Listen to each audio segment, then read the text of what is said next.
contract so they could follow you around the country with a camera. Instead of fully funding the DHS agency that protects our hospitals, schools, and electrical systems from cyber attacks, you spent $200 million to buy yourself new private jets. And instead of paying your way like the rest of us, you're living rent-free in a taxpayer-owned property that is supposed to be reserved for military leaders. Every penny that you spend on yourself represents the blood, sweat, and tears of hardworking Americans who expect their tax dollars to be spent on Homeland Security, not promoting you and your interests. Apparently, you haven't noticed that regular people are suffering under President Trump's affordability crisis. Or maybe you, like him, thinks it's a hoax and just don't care. Either way, such corrupt behavior hurts Homeland Security. But it's not just the corrupt behavior, Secretary Noem, that hurts Homeland Security. It's also your blatant disregard for the law. You cut programs and withheld congressionally appropriated money to prevent terrorist attacks and prepare for natural disaster. You eviscerated the Office of Civil Rights and Civil Liberties, which was supposed to keep DHS from violating Americans' constitutional rights. Within your own department, you illegally fired employees and retaliated against whistleblowers who reported wrongdoings at DHS. And during a shutdown, when frontline employees were working without a paycheck, your press shop never stopped using its social media accounts to push out racist and xenophobic posts. Throughout your tenure, you've diverted resources from critical Homeland Security agencies and programs to carry out an extreme immigration agenda. You illegally ordered people deported to El Salvador, despite a federal court order and Department of Justice counsel instructing you to not do so. You illegally ignored a federal court order and shipped people off to South Sudan without due process. You are illegally blocking members of Congress from conducting oversight of ICE detention facilities, even though federal law demands that we have access. In the process of carrying out this extreme agenda, at your direction, DHS has terrorized, beaten, and detained hundreds, if not thousands, of American citizens. At your direction, DHS has illegally detained and deported American citizens, including U.S. citizen children with cancer. At your direction, DHS has illegally gassed, pepper sprayed, and put their knees on the necks of Americans, including military veterans and clergy. At your direction, DHS has illegally tackled, beat up, and humiliated United States citizens, including senior citizens. At your direction, DHS has illegally tased, maced, punched, and even shot Americans. Black and brown Americans in particular have been racially profiled, detained, and locked up, and sometimes with tragic consequences. It's just one awful incident. A pregnant U.S. citizen was reportedly thrown to the ground, kicked, and left in handcuffs for hours after immigration officers did not believe that she was an American. She later lost a baby. You cannot enforce the law by breaking the law, Secretary Noem. That's not how justice works. It's not right, and it's un-American. And when Congress tries to carry out its constitutional oversight responsibilities to question you about your department actions, you hide, often with the help of congressional Republicans. Never in the history of the committee has a Secretary of Homeland Security hidden from congressional oversight like you. and your department have, Secretary Noem. Our oversight letters to you go unanswered.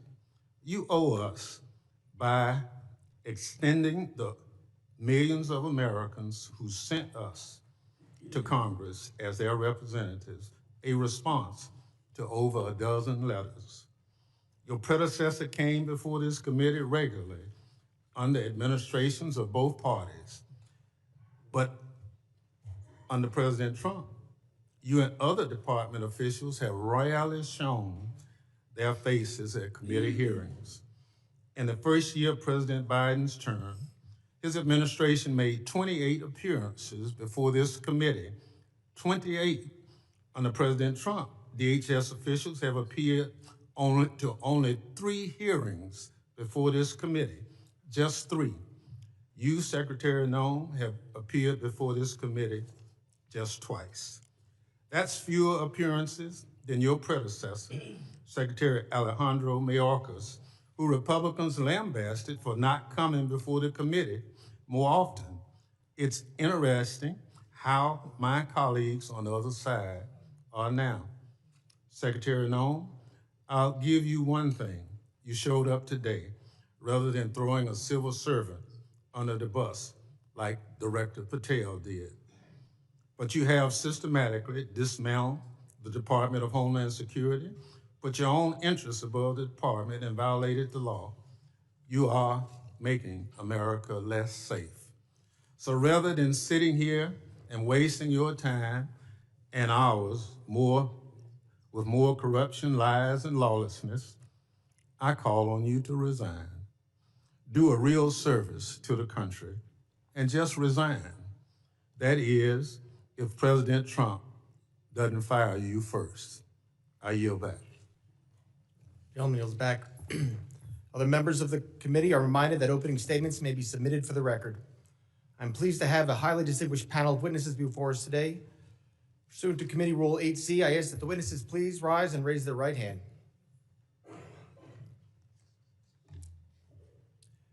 Do you solemnly swear that testimony you will give before the Committee on Homeland Security of the United States House of Representatives will be the truth, the whole truth, and nothing but the truth, so help you God?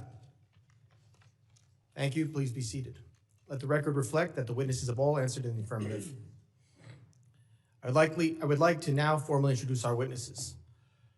First is Ms. Kristi Noem. She is the Secretary of the Department of Homeland Security. Secretary Noem previously served as Governor of South Dakota and was a member of this distinguished House. Second is Mr. Joe Kent. He currently serves as Director of National Counters Center with Office of Director of National Intelligence. Mr. Kent served in the U.S. Army, completing 11 combat tours and a stint with the Central Intelligence Agency. Third is Mr. Michael Glasheen. He is Operations Director for the National Security Branch of the Federal Bureau of Investigation. Mr. Glasheen has served in national security for more than 2 decades, including as Director of FBI's Terrorist Screening Center and Assistant Director to the National Security Branch. Prior to joining the Bureau, Mr. Glasheen served in the U.S. Marine Corps. I thank all the witnesses for being here today. I now recognize Secretary Noem for 5 minutes to summarize her opening statement. Thank you, Mr. Chairman, and thank you, Ranking Member, for holding this hearing today and inviting me to be a part of it. I'm looking forward to discussing the worldwide threats that this country faces and the work that President Trump and his administration does each and every day to make America safe again. I'm very privileged and honored today to have my family with me. I'd like to introduce them to you. Disruptions of congressional business is a violation of law, is a criminal offense under federal law. Audience members are advised to take their seats and maintain order. The chairman may now ask Capitol Police to remove and arrest the persons creating the disturbance.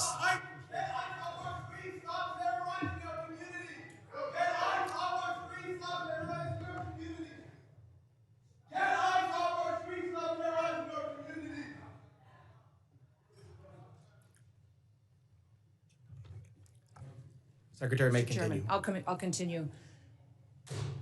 Today with me, I have my husband, Brian, who's with me, and also 2 of my children. My oldest daughter, Cassidy, and her husband, Kyle, are sitting here in the front row. And then my middle child, Kennedy, and her husband, Tanner, and that was my grandbaby, Noah, that was crying a little bit during the ranking member's comments. I don't think she agreed with him.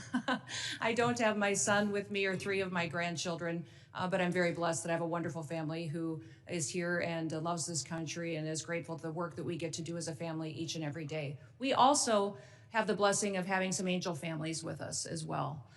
They are here in the audience, and I'm so grateful for them for being willing to come here and be strong.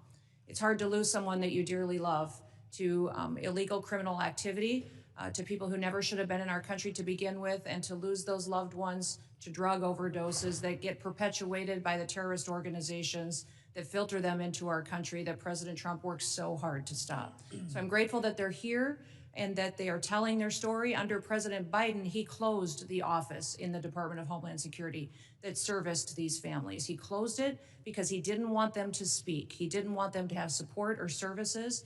And President Trump reopened the Voices office so that they can get services, so they can hear about the cases of the individuals who killed their family members, and they can get the kind of help that they need to get through the tragic grief that they've experienced. So I want to thank them for being here and continue to pray for them.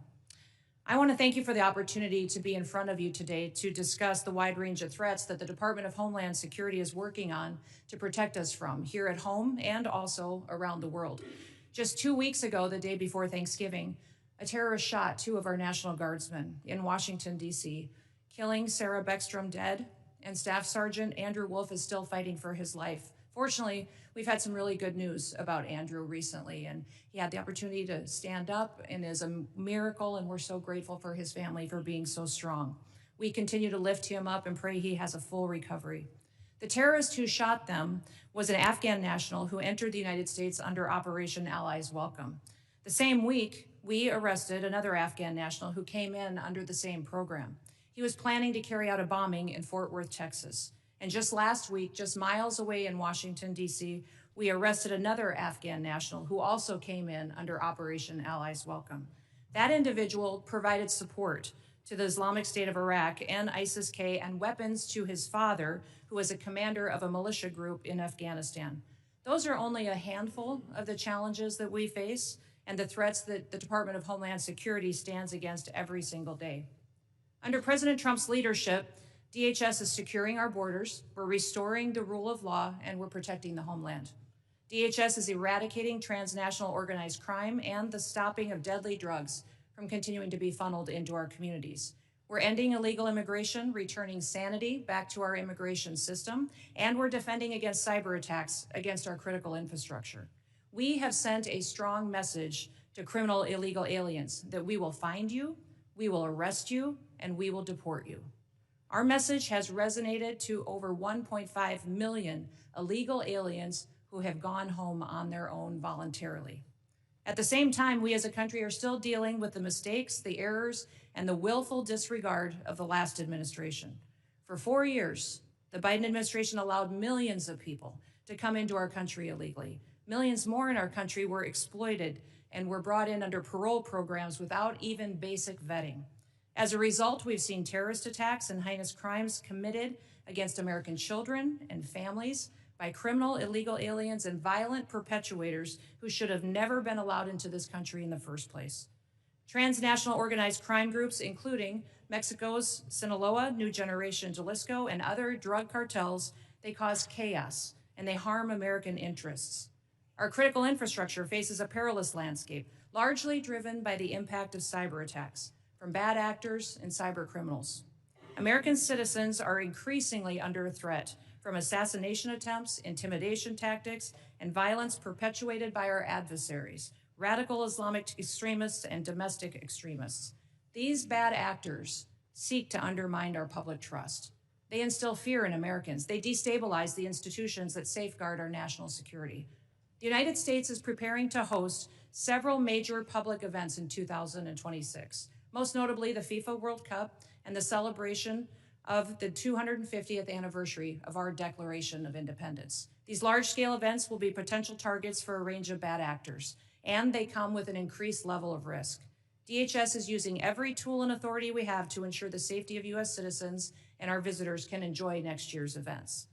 Radicalized domestic violent extremists and lone actors are a concern, and intentional targeting and murderous attacks on ICE agents in Texas, parishioners in Michigan, and 2 National Guardsmen here in Washington, D.C.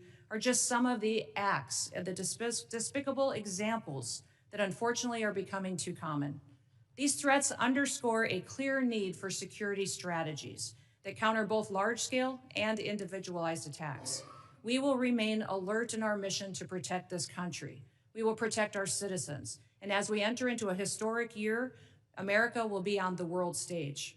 Our economy faces challenges from anti-competitive and illicit foreign economic practices that hurt the prosperity of all Americans. Those include economic espionage, intellectual property theft, and customs fraud. Illicit front companies often abuse the visa system to acquire sensitive U.S. equipment, information, and technology. Economic security is national security because a country that cannot feed itself, can't fuel itself, and cannot provide for itself cannot possibly defend itself. Under President Trump's leadership, we will continue to protect American interests and bolster American economic power and technological innovation to further growth and prosperity. The American people depend on the Department of Homeland Security to remain vigilant, agile, and responsive. We will never yield, we will never waver, and we will never back down. Thank you for the privilege to be with you today, Mr. Chairman, and I look forward to your continued support of the work that we do. I yield back. Thank you, Secretary Noem. I now recognize Director Kent for 5 minutes to summarize his opening statement. Thank you very much, Mr. Chairman, ranking members, and all the members of the House. I appreciate the opportunity to appear before you and discuss the threats posed to our nation. Despite the progress that we've made so far in the Trump administration, the threat posed by terrorists of all brands remains very high right now. We've made significant progress under President Trump's leadership. We have the jihadis of ISIS and al-Qaeda on the run in Iraq and Syria, thanks to the decisive action and the strikes that we've taken there recently since President Trump took office in January. However, we have a persistent threat from the individuals that were allowed into this country by the previous administration. The number one threat that we have right now, in my view, is the fact that we don't know who came into our country in the last 4 years of Biden's open borders. What we have identified is alarming, and I want to share that with you today. We just recently put out a warning of the heightened risk of terrorist attacks posed to the homeland by terrorists pretty much of all stripes, but in particular from ISIS and from al-Qaeda. NCTC has been crunching the numbers and going through the sheer volume of known and suspected terrorists that are in the country that came in under the Biden administration.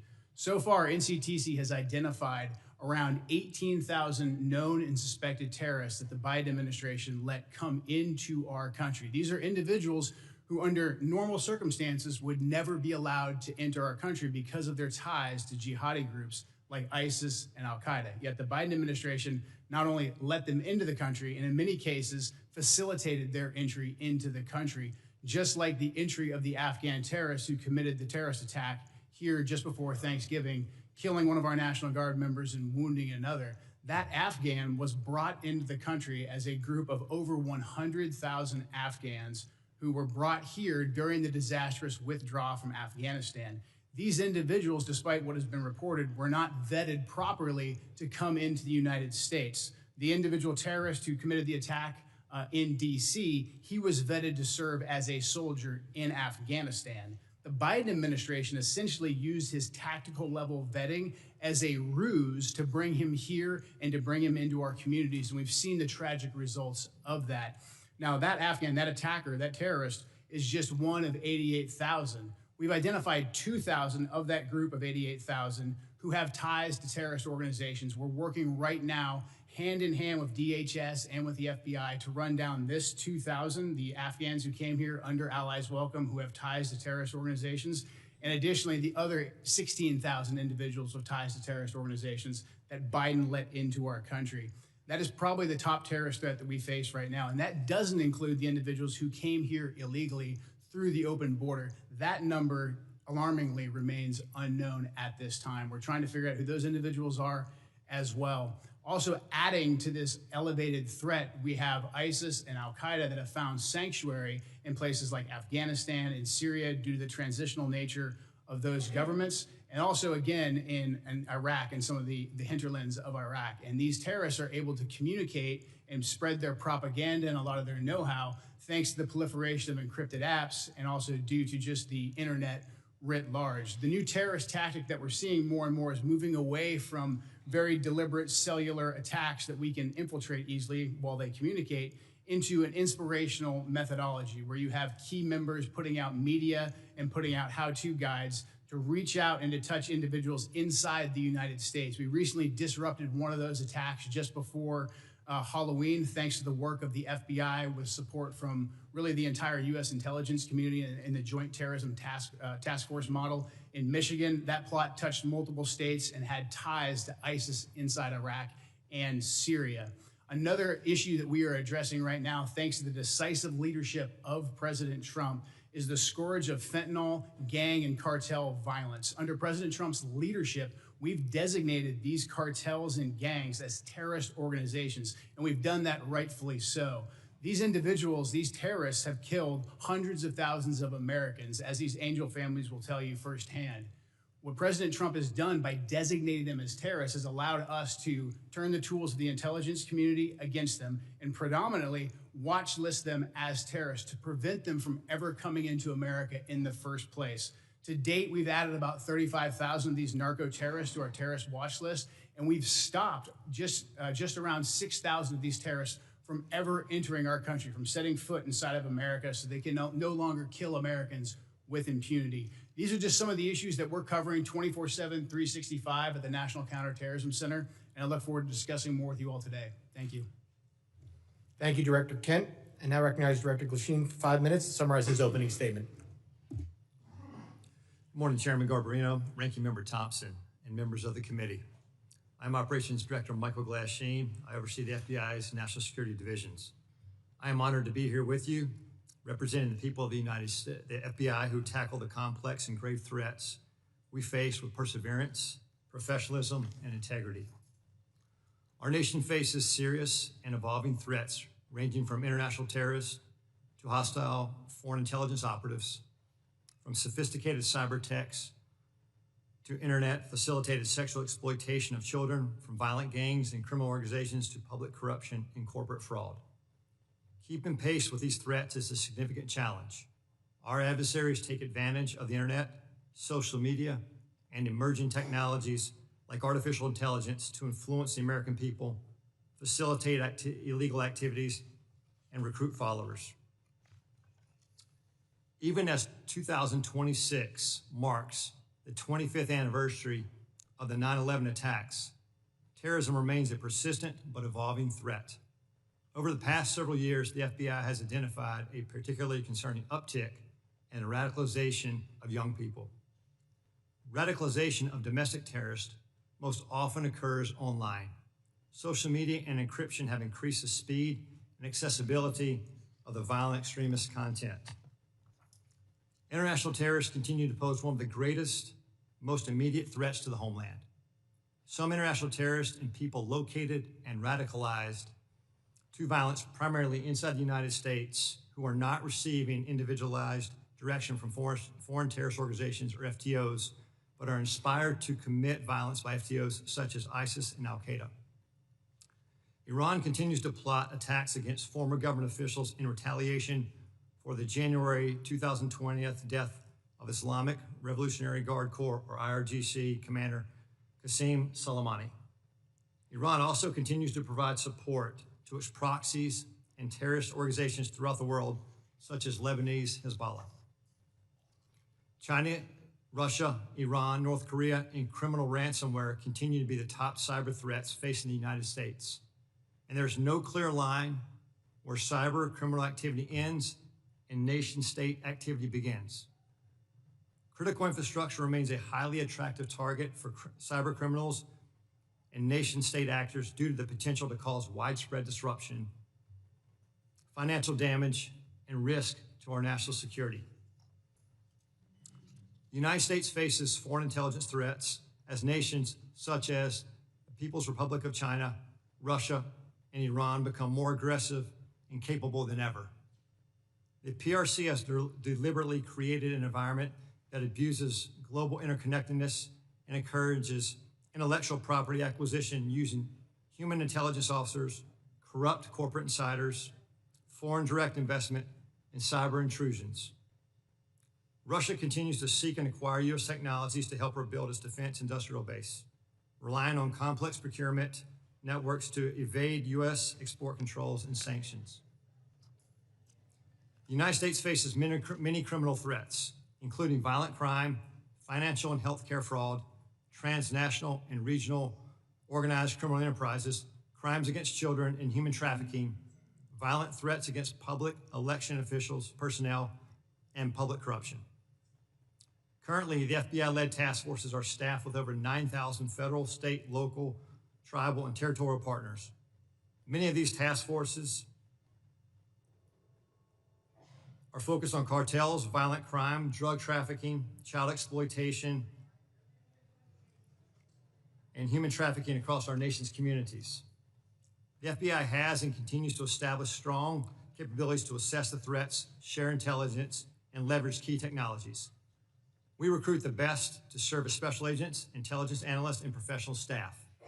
Our leadership team views change and transformation as a positive tool for keeping the FBI focused on the gravest threats facing our nation. Over the past few months, we started the process to relocate hundreds of positions from the National Capital Region out to field offices across the country.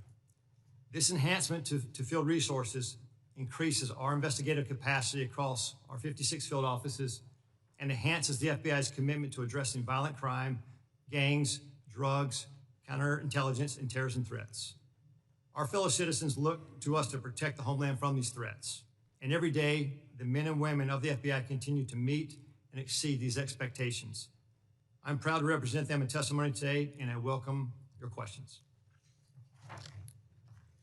Thank you, Director Goshin.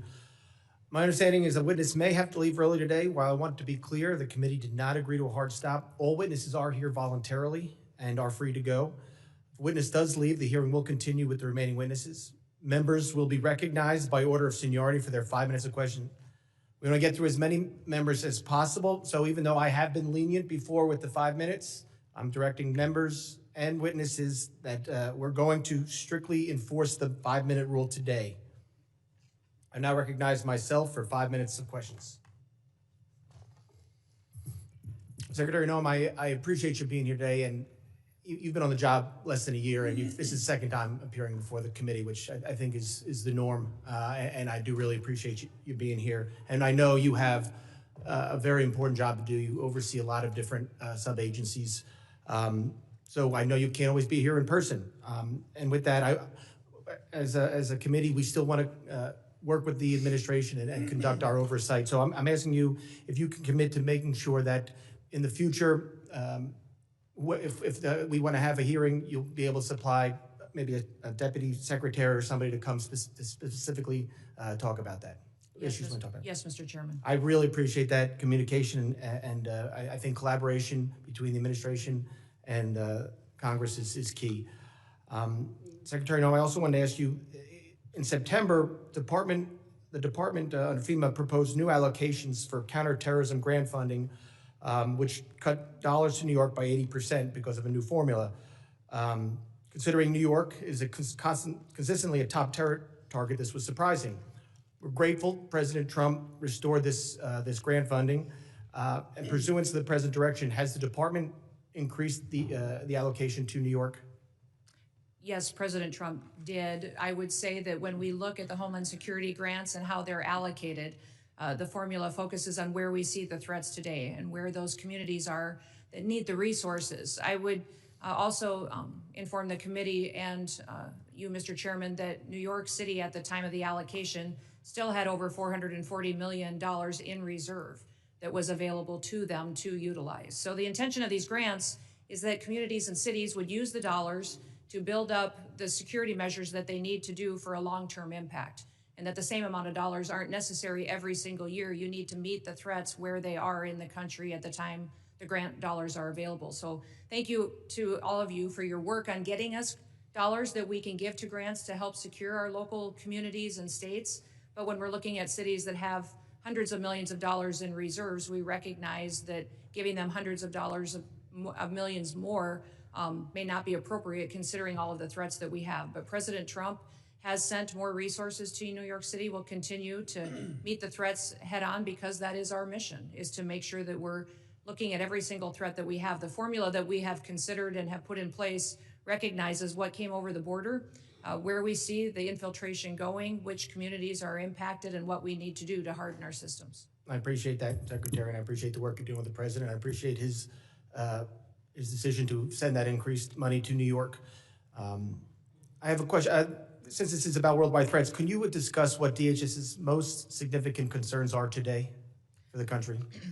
I would say, Mr. Chairman, what keeps me up at night is that we don't necessarily know all of the people that are in this country, who they are and what their intentions are. We think up to 15 to 20 million people came in under the Biden administration on the invasion over the southern border.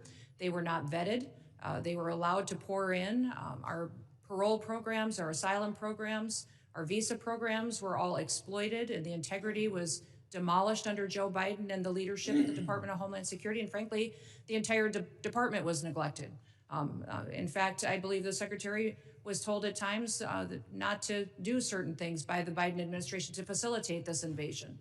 So what keeps me up at night is the individuals that are in this country that wish to do us harm.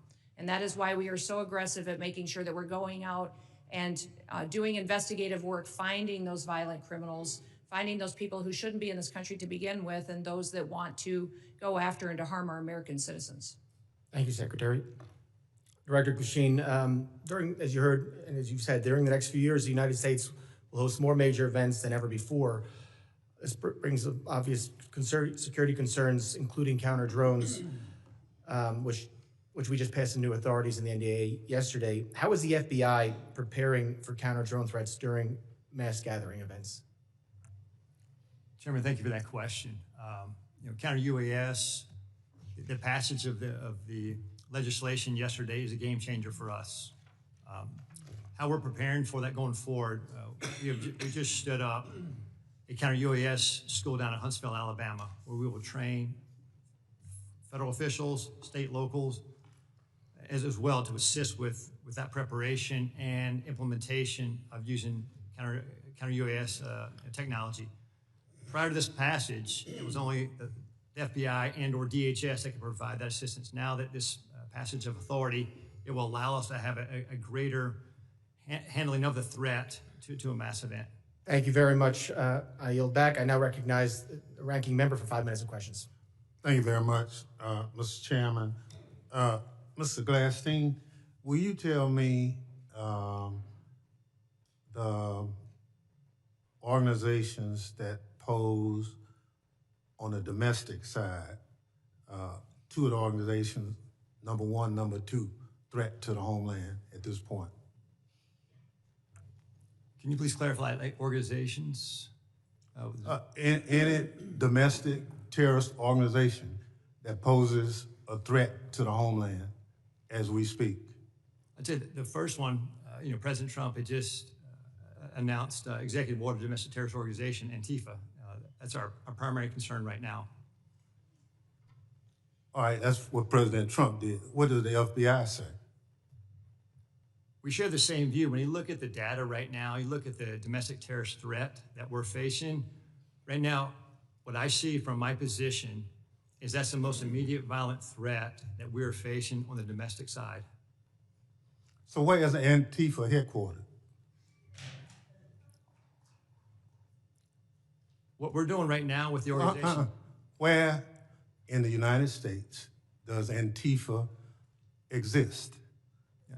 If it's a terrorist organization and you've identified it as number one.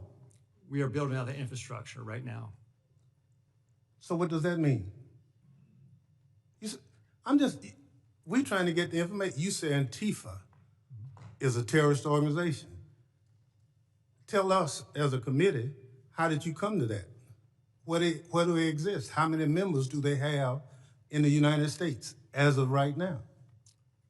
Well, that's very fluid. It's ongoing for us to understand that. The same, no different than Al-Qaeda and ISIS. No, I don't want you. I'll ask one question, sir.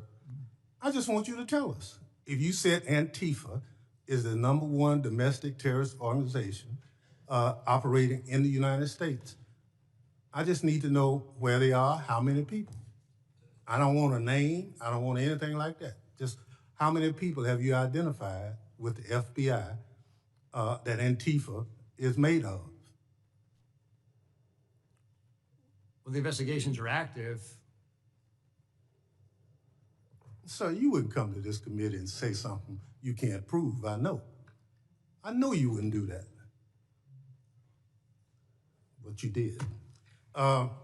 Madam Secretary, you and the gentleman from NCTC reference the unfortunate accident that occurred with the National Guardsman being killed. You think that was an unfortunate accident? I mean, It was a terrorist attack. wait. Look, I'll get it straight. Then you can He shot our respond. National Guardsman in the head. Look, Mr. Chairman, will you direct the witness to allow me to ask my question? It was an unfortunate situation, but you blamed it solely on Joe Biden. I want you to know who approved the asylum application for this same person. Mr. Thompson, this individual that came into the country. No, I want to know who approved. Congressman Thompson, I want you to understand.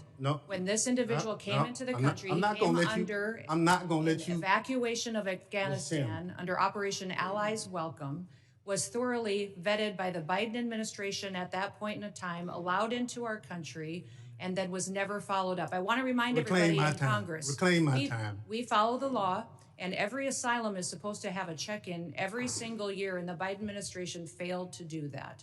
They vetted this individual, allowed them into our country, and did not do due Witness will allow the gentleman to ask his question. Yes or no? Who approved the asylum claim? The application on the asylum was thoroughly filled out by information that was gathered by the Biden administration. So the Biden administration approved the asylum. The asylum application was put into place under the rules established by the Biden administration. Reclaiming my time.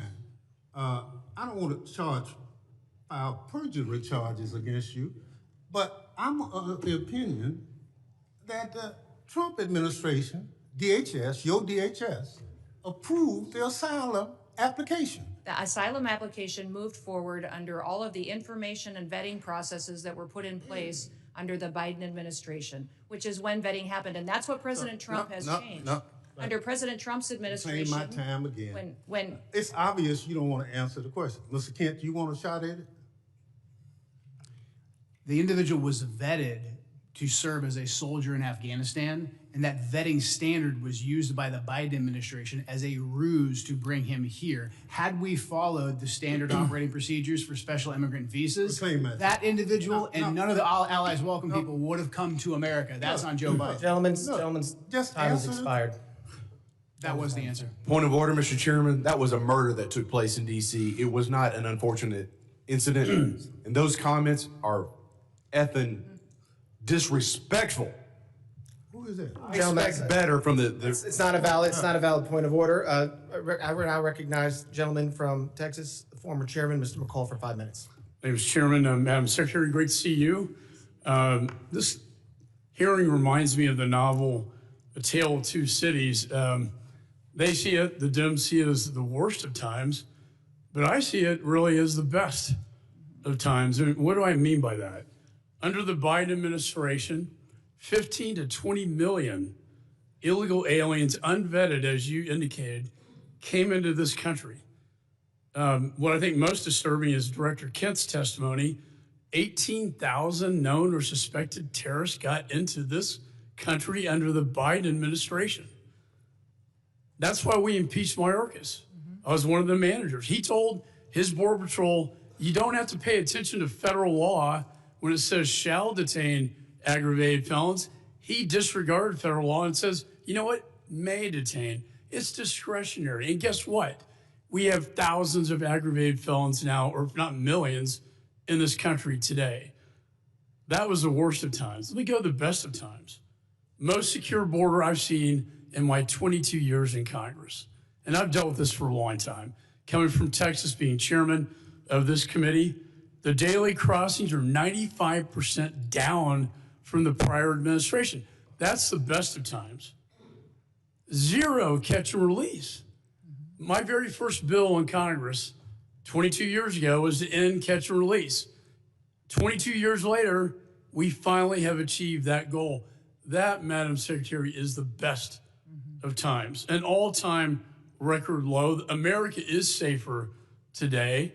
I feel so. And when I look at the Venezuelan vessels attacked, the president had every right under the Constitution, Article 2, international waters, cartels designated as FTOs, coming into our country to spread poison to kill Americans. If that's not self-defense, I don't know what is. And then finally, Madam Secretary, thank you for taking out the shadow Iranian oil tankers headed from Venezuela to Cuba, getting around our sanctions that Congress passed. I'm finally seeing an administration flexing its muscle in this hemisphere, which has been neglected for so many years. So air, land, and sea is your charge. It's the military's charge as well. I see the land secure. I see the maritime borders getting more secure, and I applaud you for that.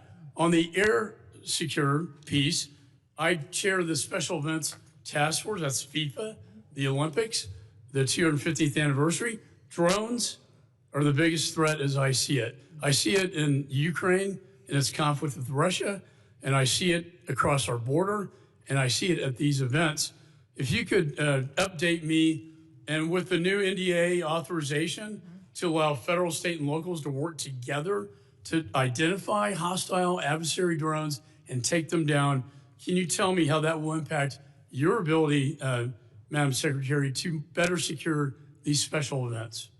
Yes, thank you, Congressman McCall, and thank you for your leadership. I understand you're retiring, and I'm sad about that. You've been a statesman. Thank you for serving with such dignity. Thank you. The counter-drone and drone technology that is out there today, frankly, our authorities haven't kept up with.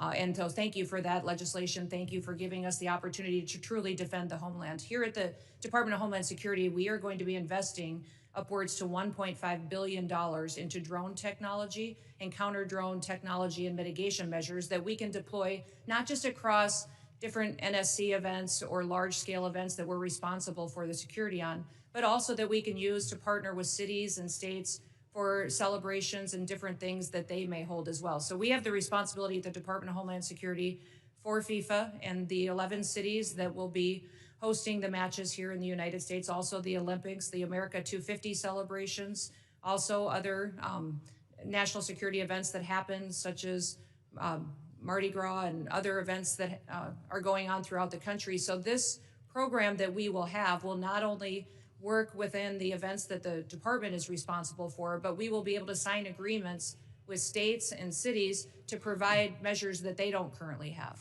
And we're working with the FAA as well to get what we need to be able to operate. And we don't want just to detect, we don't want to just monitor, we need to mitigate.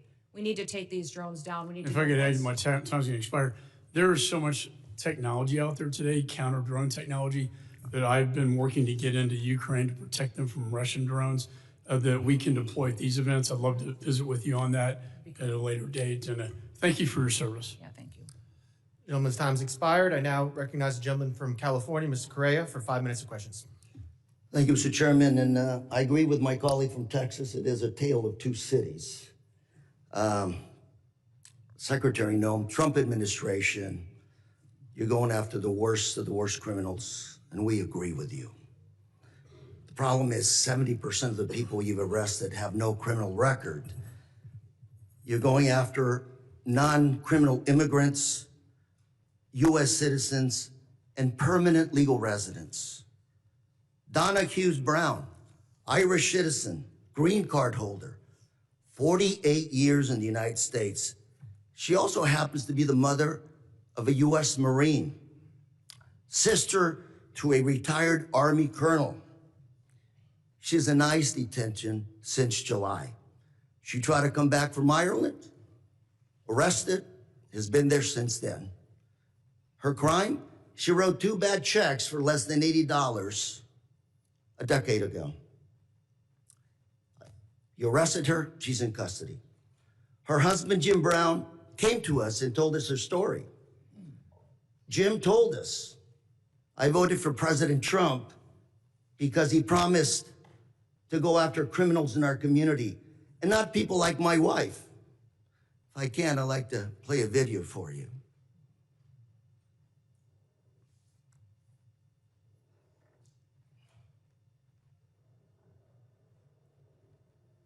understanding you also voted for President Trump. Yes, sir. Why did you vote for him? Because I was an idiot.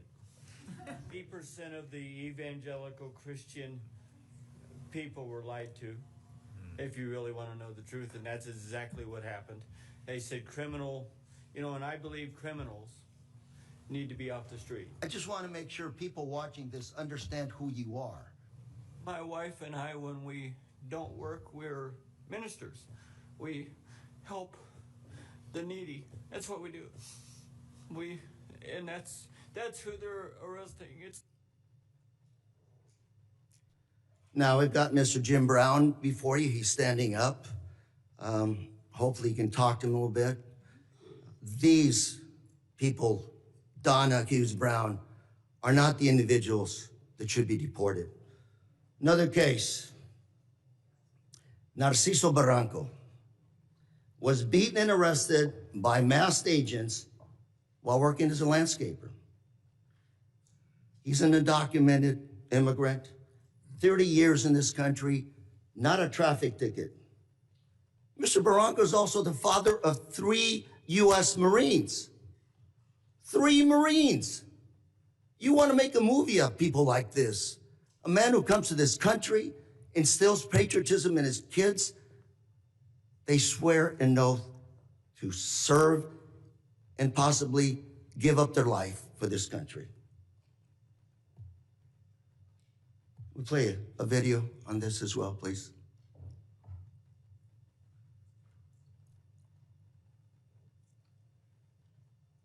Masked federal agents were filmed pinning a man to the ground and repeatedly striking him in the head and neck before putting him in an unmarked car. The man in the video has been identified as Narciso Barranco and is the father of 2 active duty Marines and 1 Marine veteran.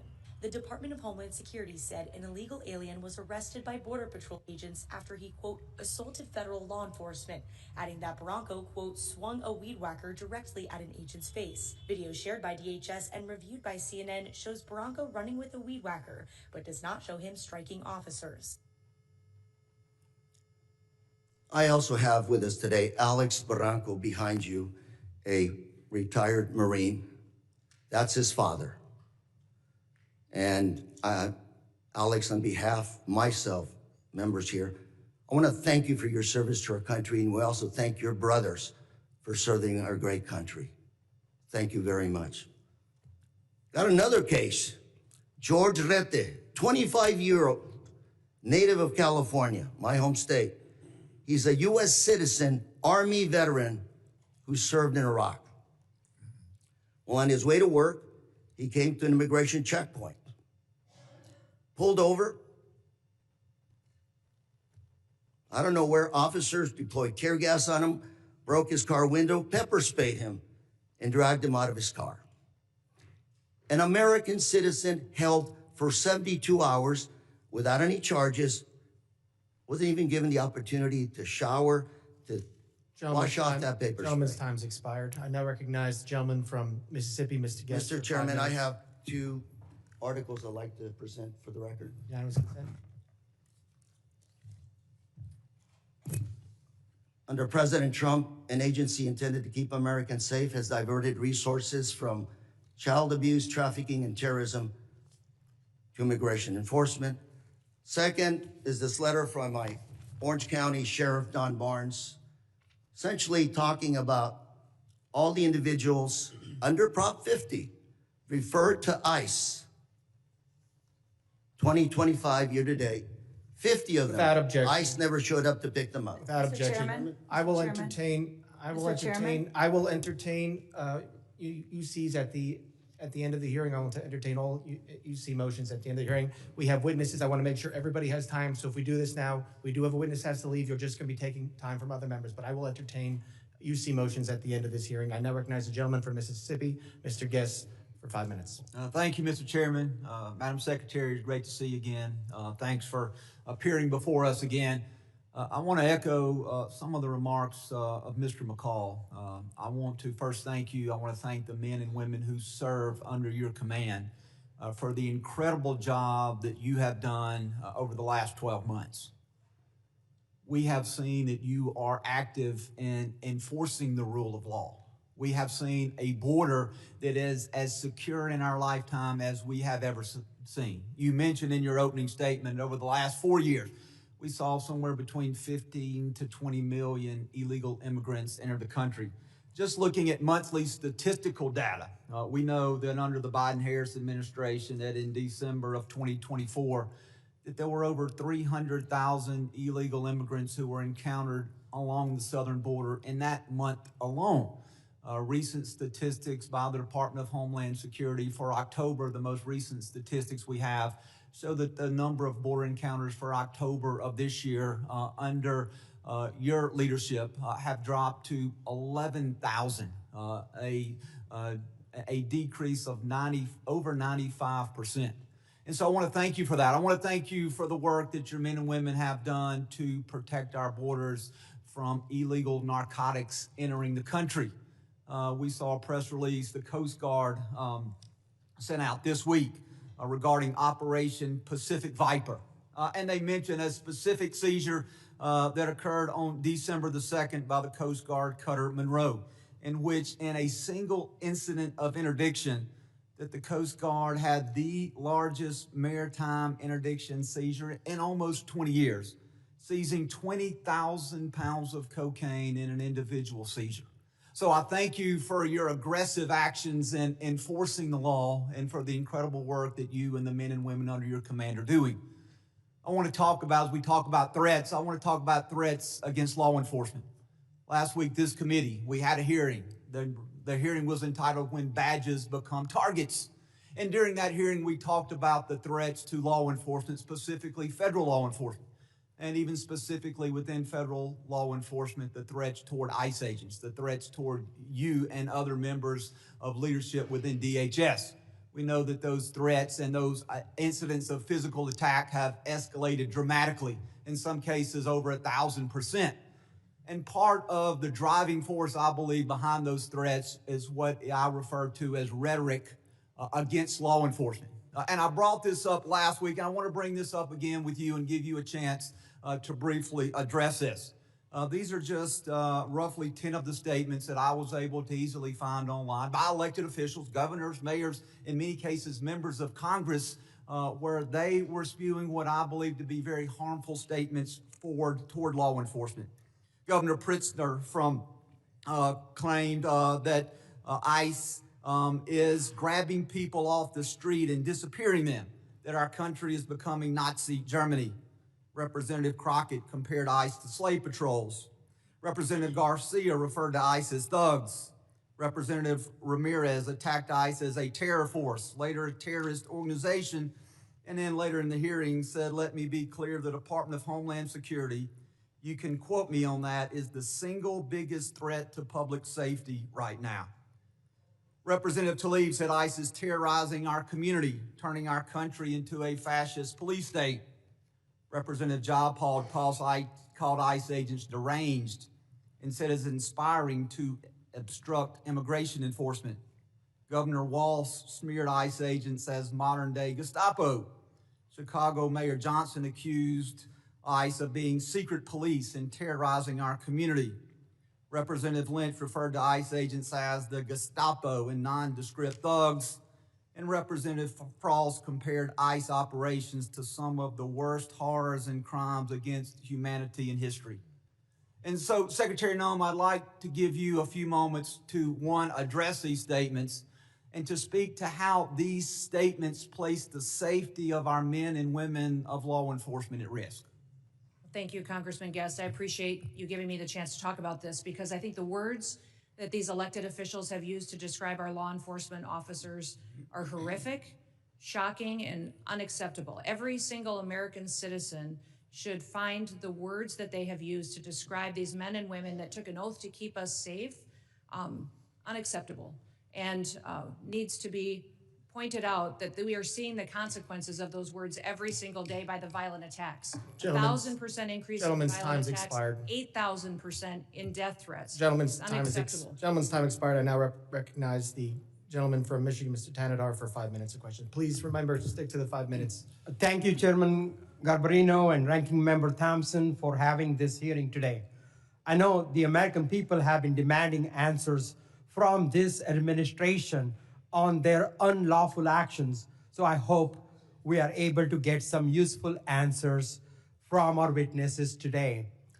Secretary Noem, this past May, I asked you during a congressional hearing if it was the policy of DHS to follow orders issued by federal courts.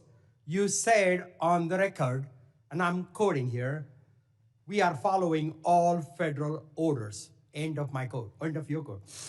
Secretary Noem, you lied to me under oath that day. You lied to the American people, and you have betrayed the trust placed upon you in your role as Secretary of Homeland Security.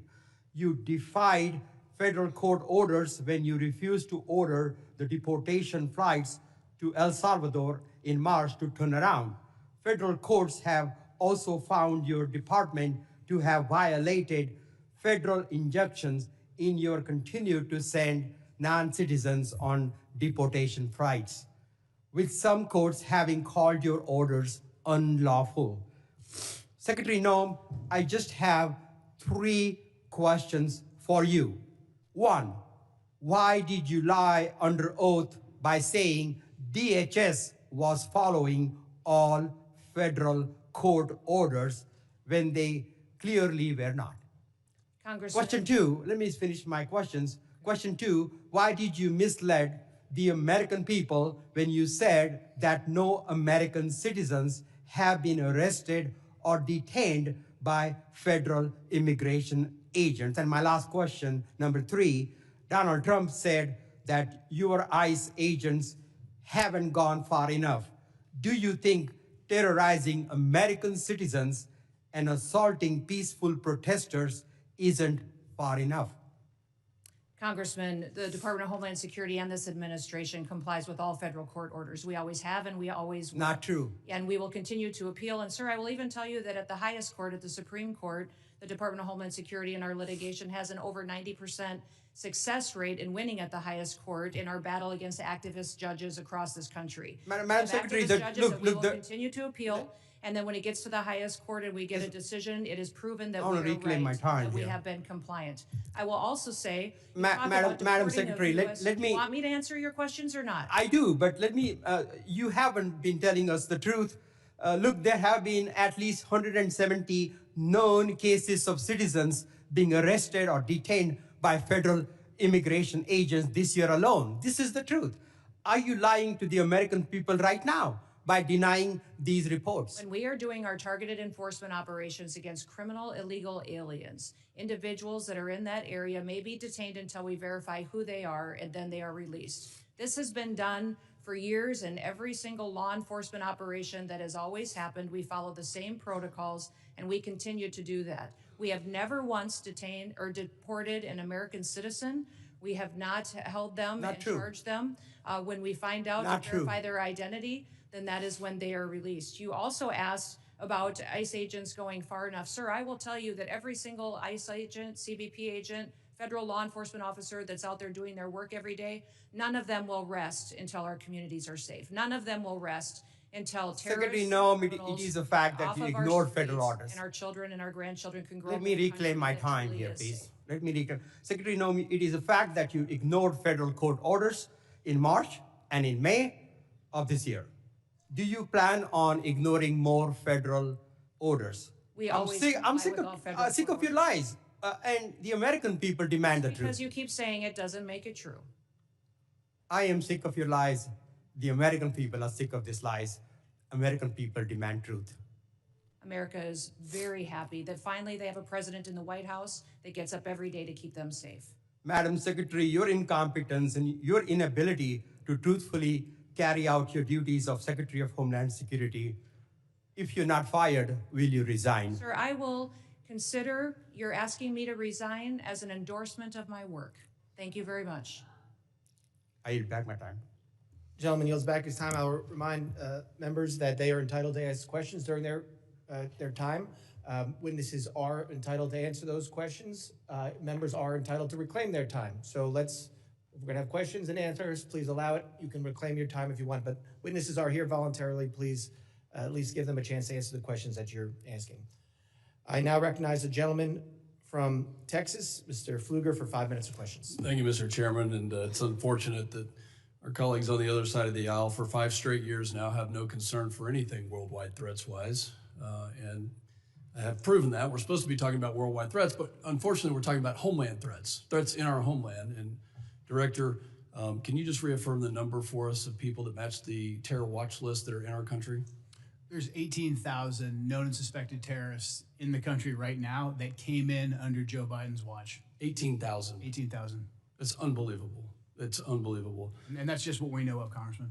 Secretary, despite even members on this committee that have called our law enforcement and ICE and DHS and Border Patrol and other agents names and slandered them, I support you, and I support what you're doing to secure the homeland. The Working Families Tax Act allocated $13.5 billion to the Department of Homeland Security and the Department of Justice to reimburse states for the cost of the Biden-Harris administration's open border policies. No state suffered more than Texas. Fentanyl, drug and human trafficking, violent crime, stress on local emergency response services caused substantial damage to my district, to our state, to my constituents, to people that live and work in Texas. And in response, our state launched Operation Lone Star to secure the border when the Biden administration abdicated their responsibility to do that. We built miles of border wall, we had other barriers, we deployed state troopers, National Guard to deter the invasion that we suffered during this time period, which cost our state over $11 billion. And so as part of this Working Families Tax Act, we allocated $13.5 billion to reimburse those states. Last month, along with our senators, I led the Republican Texas delegation in sending a letter to you and Attorney General Bondi highlighting this and requesting that the state of Texas be fully reimbursed. And I wanted to get a status on that reimbursement today. Yes, thank you. And we still to this day remain incredibly grateful to the state of Texas for their leadership during that time. That was challenging times, devastating times for what we saw happening down there. And Texas stepped up in a way that was absolutely incredible. So yes, those dollars are being formulated and allocated. If you remember, many states deployed their National Guard down there. I was governor of South Dakota at that time, and my National Guard was deployed down there as well. So reconciling the costs for every single state and looking at that allocation, we're making sure we're doing due diligence to make sure that it's appropriated correctly. And just to be clear, I want to make sure that that money does come in the form of the reimbursement to Texas. That's what we're working with the White House on doing, sir. Okay. Yeah. When it comes to what Director Kent talked about, these 18,000 people, can you give us an idea of who these people are, what type of threat they pose to us? We saw it wasn't some accident. This was an assassination and a murder. It was not an accident, despite my colleagues saying that it was an accident. It was a murder and an assassination of a National Guard hero. So what other types of threats are you tracking and preventing from happening? Yeah, I would say, sir, that we face the terrorists that we've faced for years in ISIS, Al-Qaeda, Hamas, individuals that are here that are radicalized, but also we face the cartels as they've infiltrated our country under the last administration, their proliferation of human trafficking, drugs, and violence, going after Tren de Aragua as well, MS-13. Those individuals are still a very real, clear danger every day on the streets, and we encounter them, arrest them, and deport them and bring them to justice each and every day. Beyond that, sir, you even have gangs in cities that are localized that are terrorist organizations. The Latin Kings in Chicago are absolutely terrorists to their communities, and we work every day to make sure that we're protecting those communities. So I could not prioritize one over another because they're all killers. They're all killers, and they all are destroying families each and every day. For both you and Director Kent, do terrorist organizations around the world, such as ISIS, Al-Qaeda, and others, still have an intent to attack America, to attack our homeland, to utilize every method? Absolutely. Our intelligence and our information that we deal with every single day is addressing those threats on our streets here in the United States. Director Kent, can you give us an idea of what those tactics, techniques, and procedures could be that we need to stay alert of? Honestly, the attacks of October 7th, the decentralized and just barbaric nature of that is the new terrorist playbook. They're not looking necessarily for a spectacular attack like we had on 9/11, but targets of opportunity like we tragically saw with the terrorist attack in Washington, D.C., these smaller cells or even individual operatives taking action. That's what has us very concerned, combined with just the sheer volume. My time has expired, Secretary. Thank you for your commitment to reimburse taxes. I yield back. Gentleman's time's expired. I now recognize the gentleman from Rhode Island, Mr. Magaziner, for 5 minutes of questions. Madam Secretary, how many United States military veterans have you deported? Sir, we have not deported U.S. citizens or military veterans. I don't believe you served in the military. I haven't either, but I think you and I can agree that as Americans, we owe everything to those who have served our country in uniform, particularly those who have served in combat. Do you agree with that? Sir, I believe that people that are in this United States that are citizens have legal status here. Madam Secretary, we are joined on Zoom by a gentleman named Se-Jun Park. He is a United States Army combat veteran who was shot twice while serving our country in Panama in 1989. Like many veterans, he struggled with PTSD and substance abuse after his service.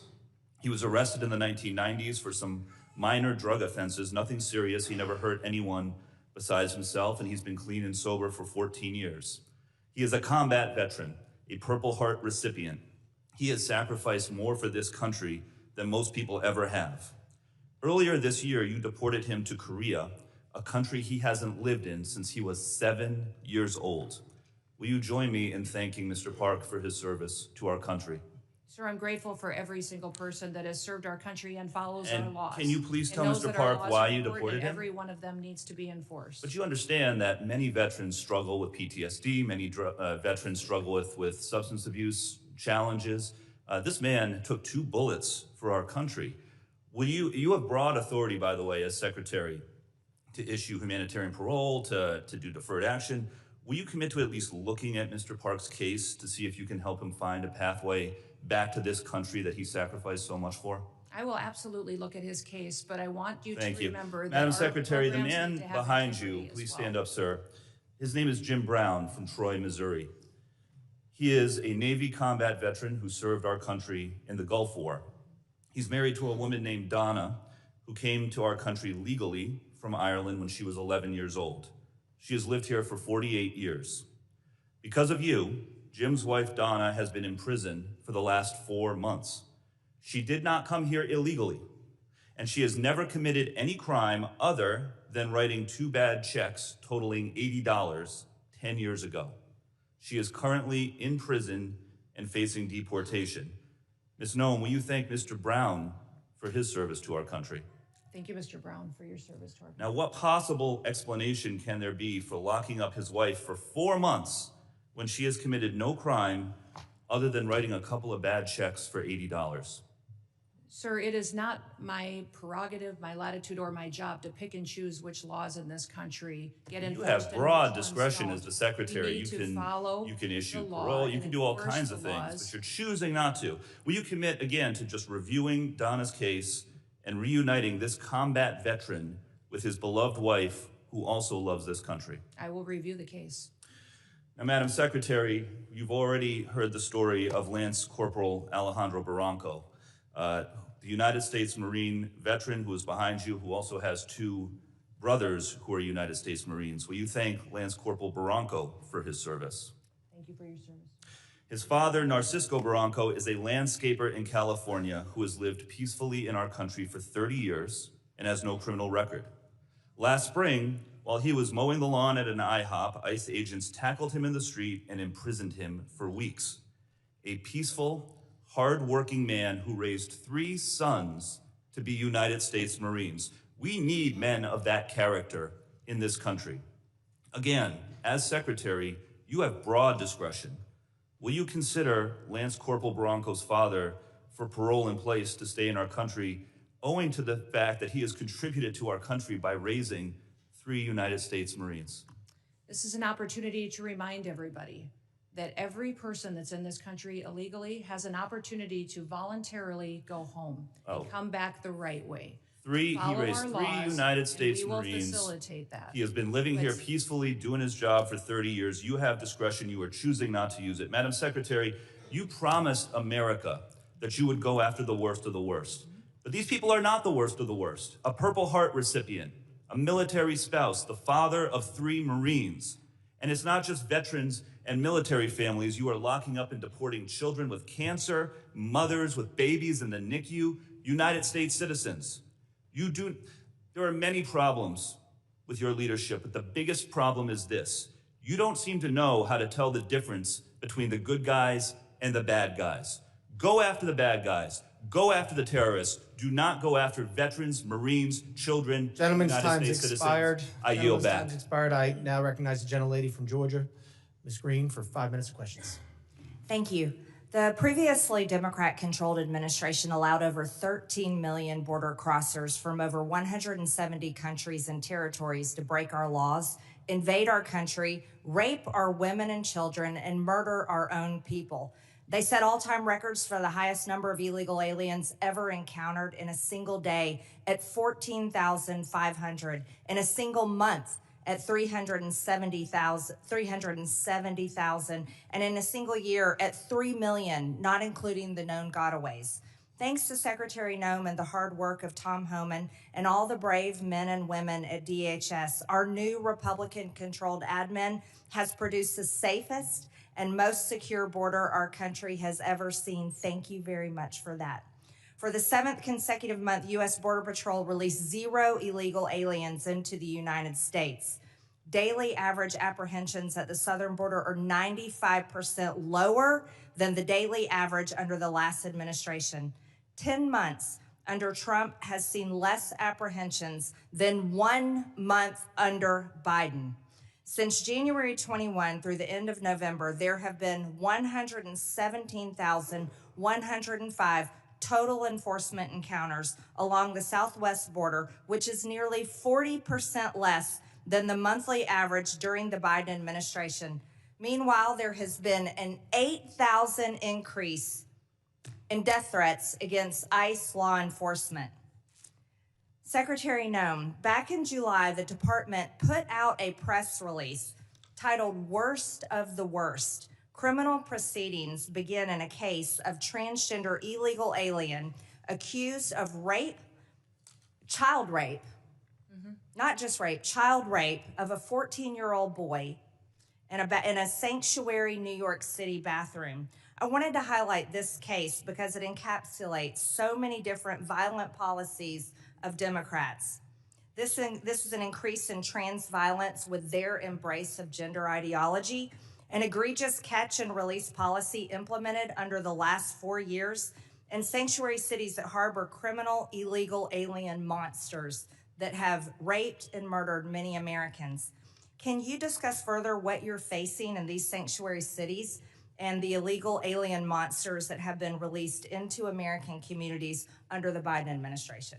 Yeah, unfortunately, Congresswoman, we arrest individuals like that every day because they're so prevalent on our streets because of what happened under the Biden administration. Every day we're able to go out and encounter and bring to justice individuals who are raping our children, murdering our mothers, our grandmothers, our families are devastated by them.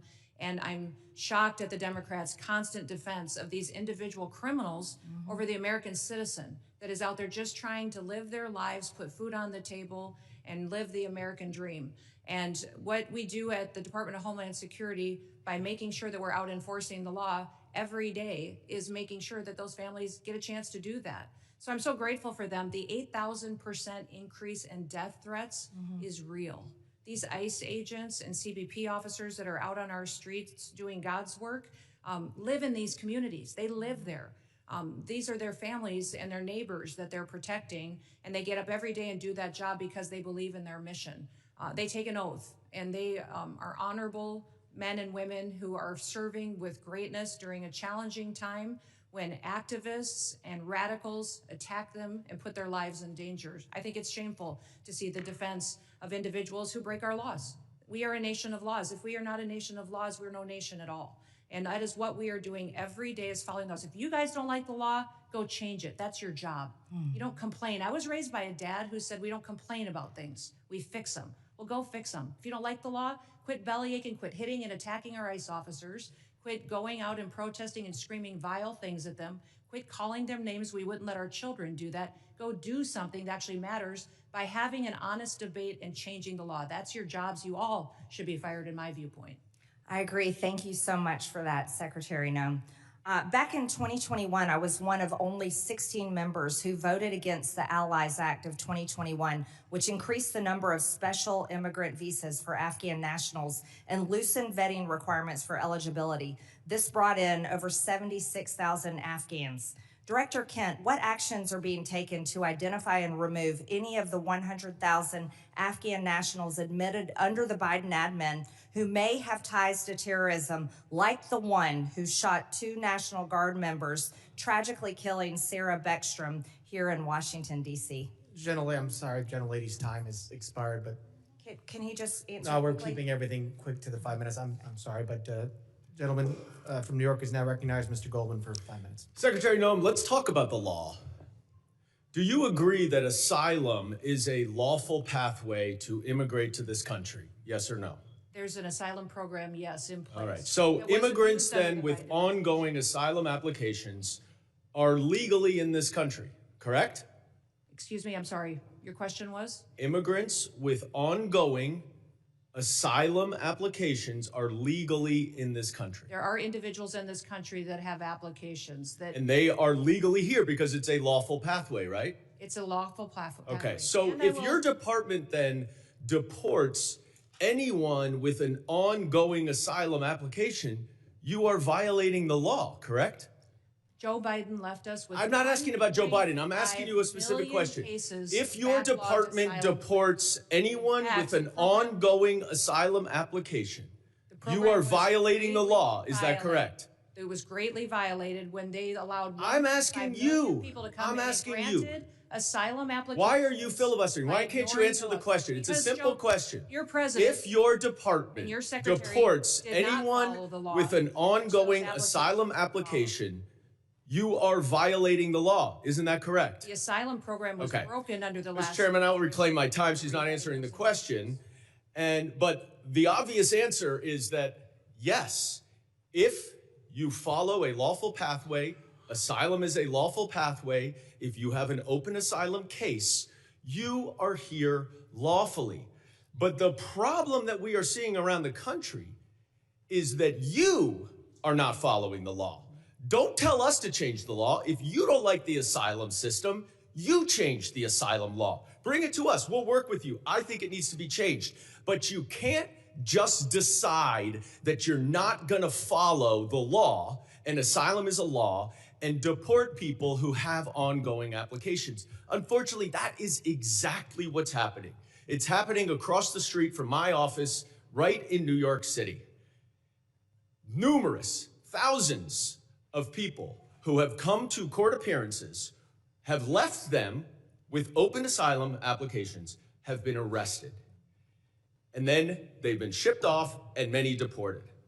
In September, one applicant was ripped away from his wife and small children after such a court appearance. And then this happened to his wife. Please play the video. No, it's not. It's not this one. All right, it's not this video. Here it is. Come on, man.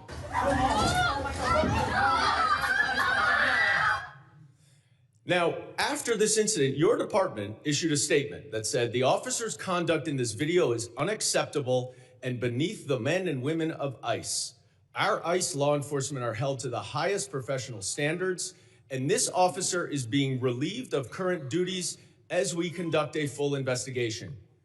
3 days later, you reinstated that officer and you put him back on duty. I sent you a letter and asked you what investigation was done and why was he reinstated. You did not answer that letter. So I'm going to give you an opportunity right here to explain to me that if that officer's conduct was, quote, beneath the men and women of ICE, unquote, why did you reinstate him? Sir, that investigation was completed. I can give you that investigation and the information that you would like. This is Well, I wrote you 2 months ago. Why haven't you given it to me yet? I'm actually surprised that you haven't gotten it. I'm going to ask my staff about that. Well, you shouldn't be because I have surprised responded because generally to speaking, you hundreds do and not hundreds, if respond not to thousands us. of your letters. Now, the other problem New that we York are is when he had seeing this all job, over didn't the respond to country letters for years. is that your officers are wearing masks, are dressed in plain clothes, often going around without identification. All of our officers are And identified. I'm not asking a question. I introduced the No Secret Police Act to stop this. And we now have 113 co-sponsors so that they will not be masked and that they will identify themselves. Now, you say all of them are identifying themselves. That is not the case because last month in New York City again, the NYPD officers were injured by your masked plainclothes ICE officers after they were called from 911 as residents witnessed your officers pulling individuals out of their vehicles and chasing them down the street. I also asked you what happened there. How were the NYPD officers injured by your officers? And you didn't respond. What's the answer? Sir, our individual Gentlemen's officers time are is identified. time has expired. I yield back. I recognize gentleman from Texas, Mr. Gonzalez, 5 minutes. Thank you, Chairman. Thank you, Secretary Noem. Thank you, Director Kent and Director Glasson, for your patriotism, your service to our country. Thank you to the families for allowing everyone to serve. We're grateful for that. Democrats like to show clip after clip. I represent a district that's half of the southern border. Our lives were turned upside down under Joe Biden, and now we have our lives back due to President Trump and due to the policies that y'all are executing. So thank you. I have one question, but I'm going to try to, if there's time, I think it'd be important for the American people to get an update on the role Coast Guard played in the Venezuela oil tanker seizure. But first, I'd like to once again, thank you for being here. And so I'd like to first thank you, CISA. Thank you for keeping our nation's critical infrastructure safe. You are our nation's cyber first responders. Thank you to the Coast Guard.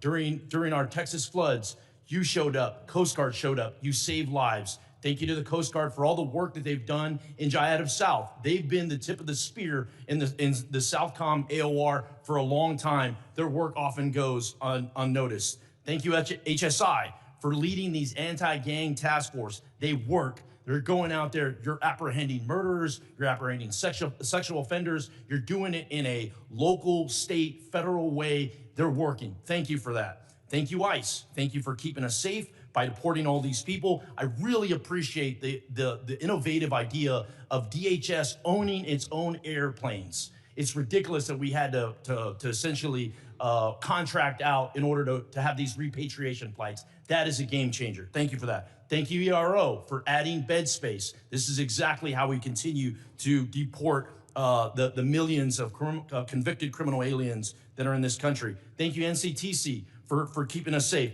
You're exactly right. We thank you for vetting, for going out and finally doing the role of vetting these people. You and I served overseas. Many of us did. And we know oftentimes it was more dangerous at the chow hall than outside the wire, right? So thank you for that vetting.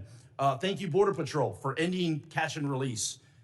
Thank you, TSA, for keeping us safe during all our travel, and then also looking into any future vulnerabilities. Thank you, Secret Service. Thank you for not only keeping our leaders safe, but a lot of people don't realize Secret Service is key to school safety. I think that's just so important that brings us all together. I wanted to say I want to use the bulk of my time to just thank you, because we don't do that enough here. It's always finger pointing. It's always somebody else's fault. Please go back to your agencies and thank the men and women that are serving every day and helping to keep this country safe. With that, I'd like to give you a little time to talk about the Venezuelan situation and what the Coast Guard is doing. The operation that was conducted yesterday morning was a Coast Guard-led operation. It was in partnership with the Department of War and the Department of Justice, the FBI as well, and it was a successful operation directed by the president to ensure that we're pushing back on a regime that is systematically covering and flooding our country with deadly drugs and killing our next generation of Americans. Just the drugs that the Coast Guard has been able to interdict on the waters since that President Trump has been in office has been enough lethal doses of cocaine to kill 177 million Americans. That's 2/3 of our country. that has been saved by blowing up, by going after and bringing to justice these individuals that are out at sea and those individuals that are funding it with a shadow fleet of sanctioned oil that should never be sold to benefit their profits and their pockets to kill Americans. Thank you for that update. For many of us that served in uniform, oftentimes it was overseas. It was in the Middle East, or it was in Asia, or it was in Europe.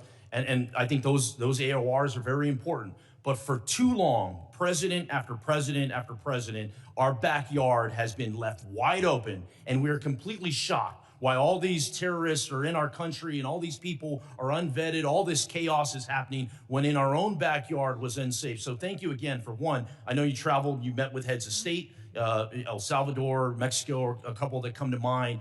But I just want to thank you and for making our backyard a priority and ultimately to keep Americans safe. Texans are more safe today than we were a year ago. And a lot of that is due to President Trump and due to the leadership that I'm seeing right here of executing those policies. Thank you, thank you, thank you. With that, Chairman, I yield back. Gentleman yields back. I now recognize the gentlelady from Illinois, Ms. Ramirez, for 5 minutes of questions.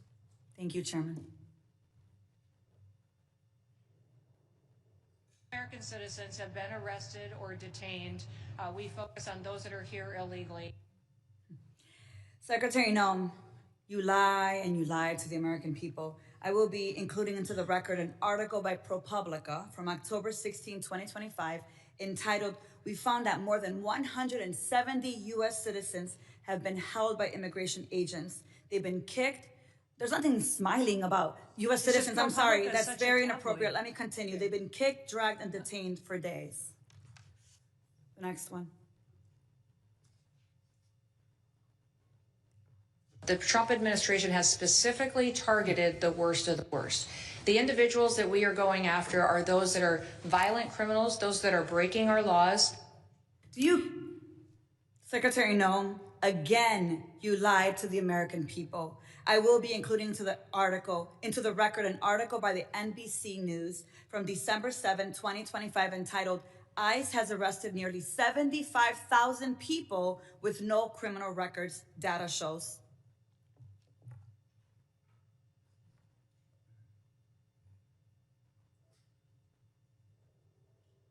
The co-equal branch of government, and it is your obligation as a member of the executive branch to honor decisions made by the highest court of the land. Yes or no, Secretary? We are abiding by all federal judges' orders. Absolutely. The Justice Department said that when the administration was ordered back in March to stop sending detained migrants to a mega prison in El Salvador, you personally made the final call to continue the flights anyway. Is that correct? And the decisions that are made on deportations, where flights go and when they go, are my decision at the Department of Homeland Security. And we'll continue to do the right thing, continue to work and protect Americans, no matter what radical judge comes out and tries to stop us. We'll do.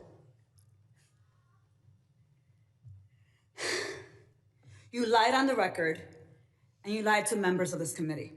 You violated court orders by not turning around deportation flights bound for El Salvador, where we know that hundreds of people under your leadership have reported that they were raped, they were beaten, and they nearly died. And your agents used chemical weapons in Chicago despite court orders from District Court Judge Ellis forbidding their use. Secretary Noem, you, Gregory Bovino, and your ICBP and DHS deputized agents have waged an unaccountable, unlawful, unconstitutional war against communities across the nation. Our residents have been surveilled, they've been threatened, they've been tear gassed, they've been hit with pepper balls, they've been shot, they've been subjected to warrantless arrest and precision immobilization maneuvers, they've been kidnapped and disappeared under your leadership. So we have a lot to talk about, but you and your department continue to reject congressional oversight. And you know how I know this? I know this because I've requested a meeting with ICE Field Office Director Russell Hutt. I requested a meeting with Field Office Director Samuel Olson. And when you came to Chicago on October 3rd, I publicly and formally requested a meeting with you. So I'm going to be including a letter I sent on October 3rd requesting a meeting with Secretary Noem. So Secretary Noem, I want to ask you again, will you commit to meet with me, yes or no? Yes, absolutely. Thank you. Thank you. So we have a lot to talk about, and actually my scheduler has a couple dates that I'll get to you after this meeting. I appreciate that. So look, I want to be very clear. You have misused resources appropriated by Congress. You've engaged in unethical behavior. You have repeatedly made false and misleading statements to Congress and to the press, and you've undermined the separation of powers and disregarded the role of Congress and the courts. Bottom line, you lie with impunity, you reject checks and balances, and you ignore Congress and the courts. Your options are limited. Either you're going to resign, Trump's going to fire you, or you will be impeached. I've already called for your resignation. You may remember I hand-delivered my request to you back in May, and I urge you to reconsider resignation because I've taken the first step towards your impeachment, and I've called on the Judiciary Committee to open an investigation into your lawlessness. Mr. Chairman, I know that at the end we'll be entering a number of articles into consent, but since I have a few moments, I ask unanimous consent to enter into the record a letter calling the Judiciary Committee to investigate Secretary Noem's impeachable offenses. Whatever you choose, the American people will have justice, Secretary, and you will be held accountable. I'm going to make sure of that every single day. With that, Mr. Chair, I yield back. Gentlelady yields back. I now recognize the gentleman from Texas, Mr. Luttrell, for 5 minutes of questions. Thank you, Mr. Chairman, Madam Secretary. It's good to see you, and thank you again for coming to Texas after the Kerrville floods. Your team was amazing. Their interaction with the leadership in our state, up and down the chain of command, was outstanding. Not something I read about, I saw it. So I'm speaking from the truth. So let's talk about worldwide threats, if you don't mind. This may go back and forth to Mr. Glasheen and Mr. Kent. My questions, first and foremost, is the nefarious actors globally, they're kind of everywhere. And as we try to protect the motherland, in the cyberspace, air, sea, and land, something that's come to my attention in the committee hearing we had earlier, undersea cabling. And I don't know if you're a subject matter expert on this. I really wasn't until this hearing. But a large amount of our information flows under the water, something that most people aren't aware of, but I can assure you that the bad actors globally probably are. Now, it's multi-jurisdictional from what I understand. It's the Department of Justice, it's Department of War, and then it's Department of Homeland Security. And they kind of juggle these, kind of juggle the effort. Can you give me some insight on the protection mechanism that Homeland Security has for our undersea cabling? And I consider this a very viable threat specifically for information flow, considering everything that goes back and forth across the water. Can you give me a kind of a high-level briefing considering the atmosphere of what we're looking at? Yes, I can, and I'll try to leave some time for the other individuals too, but the Department of Homeland Security has 23 different components. Several of them have some responsibility for surveillance and monitoring of those cables and the information that flows through them. So CISA is our cybersecurity agency, which looks for bad actors, hunts down those bad actors, and then hardens our systems. So where we see a weakness or a vulnerability, they help us do that with the interactions we have with private companies, their communications, or other countries. But then we also have our Coast Guard out on the waters each and every day, which help us with surveillance activities to see if there's nefarious actors that would be out there jeopardizing those systems. We have INA, which is our intelligence and analysis. They are the ones that are helping us with our covert operations. They're the ones who are coordinating with our intelligence agencies on what we see as hacking attempts or enemies that would try to endanger those cables or cut them, damage them so that they couldn't be utilized to keep our critical infrastructure going. FEMA is the agency that's responsible for, on our worst day, if we needed something or someone to run the government, if there was an attack in this country, FEMA is the agency that would do that and maintains the resources to making sure that we have an operating government in an emergency disaster situation. I know there's redundancy on the cabling system, and there's from what I understand, there's over 1 million miles of cable underwater. I want to make sure that we have enough protection in place so the ripple effect is not catastrophic to the country. Mr. Kent, you got something to add to that? I was going to shift over to Mr. Glasheen. In terms of undersea cabling, no, I do not. Okay. Mr. Glasheen, I have a question for you. So as far as trafficking, human trafficking, drug trafficking, this always hurts me to say this, but Houston, Texas is in my district, and it is the worst city in the country for sex trafficking in the country. I just cannot believe that.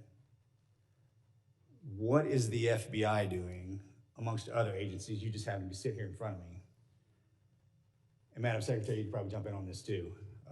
Enough's enough. I understand the complexities of the World Wide Web and how these bastards are doing this, and we can't seem to grab a hold of them. What's the answer? Our HSI investigators specialize in child trafficking and human trafficking. They get up every single day and hunt down those individuals that victimize our children and partner with nonprofits and other agencies with the FBI to do that. Yes, it's shocking to me that Houston is one of the hotbeds as well. We need to take a better look at this because we're losing. I mean, we're losing so bad, I don't even know how to define it. And this has been happening. I said this exact same thing to Mr. Mayorkas, and if I was here before that, I'd say the same thing again. It's just, we have not figured it out. Mr. Glasheen, you got anything for that? Yeah, I would tell you, it's been a priority with this director. And, you know, so far this year, compared to last year, we have 300 plus human traffickers arrested, up 15%. I'm sorry, sir. Mr. Chairman, I yield back. I appreciate that, and I'll catch you after class. If one of the following witnesses wants to give him some time to answer that very important question, they can do that. Gentleman yields back. I now recognize the gentleman from New York, Mr. Kennedy, for 5 minutes. Thank you, Mr. Chairman. Secretary Noem, with about a year as DHS Secretary under your belt, there's no shortage of criticisms for me to choose from today. You've deported American citizens, bringing a level of inhumanity to this nation's immigration laws that I haven't seen in my lifetime. You've terrorized communities, including my own in Buffalo, New York, vowing to go after the worst of the worst, but instead detaining women, children, and hardworking individuals in pursuit of the American dream. You've botched a response to one of the most devastating floods we've seen, an extreme weather event along the Guadalupe River that took more than 130 innocent lives, including more than 35 children. Central Texas waited days for your agency to respond because of the reckless policies you've implemented. Your FEMA lead was missing in action, completely unreachable, as were FEMA's call lines, with 84% of calls unanswered on July 7th, 3 days after the floods. FEMA personnel, despite your slashing of their ranks, who were ready and willing to help, waited days to spring into action because of your policies. Disasters do not wait for bureaucracy. Your abysmal performance goes beyond your woeful disaster response. You've also taken a sledgehammer to FEMA's recovery, preparedness, and mitigation missions. You canceled more than $4 billion in building resilient infrastructure in communities funds, a program that helps communities reduce their risk of natural disasters. You withheld millions in FEMA funds for emergency alerting infrastructure found to be in violation of the Impound Control Act. You, perhaps most critical to my state of New York, canceled more than 90% of New York State's Homeland Security Program funding, including $134 million in urban area security initiative funds for New York City's greater metropolitan areas. You have mismanaged these grants to the point where cities and states, including New York, are suing you to recover counterterrorism funding that's lawfully theirs and that Congress intended for them to receive.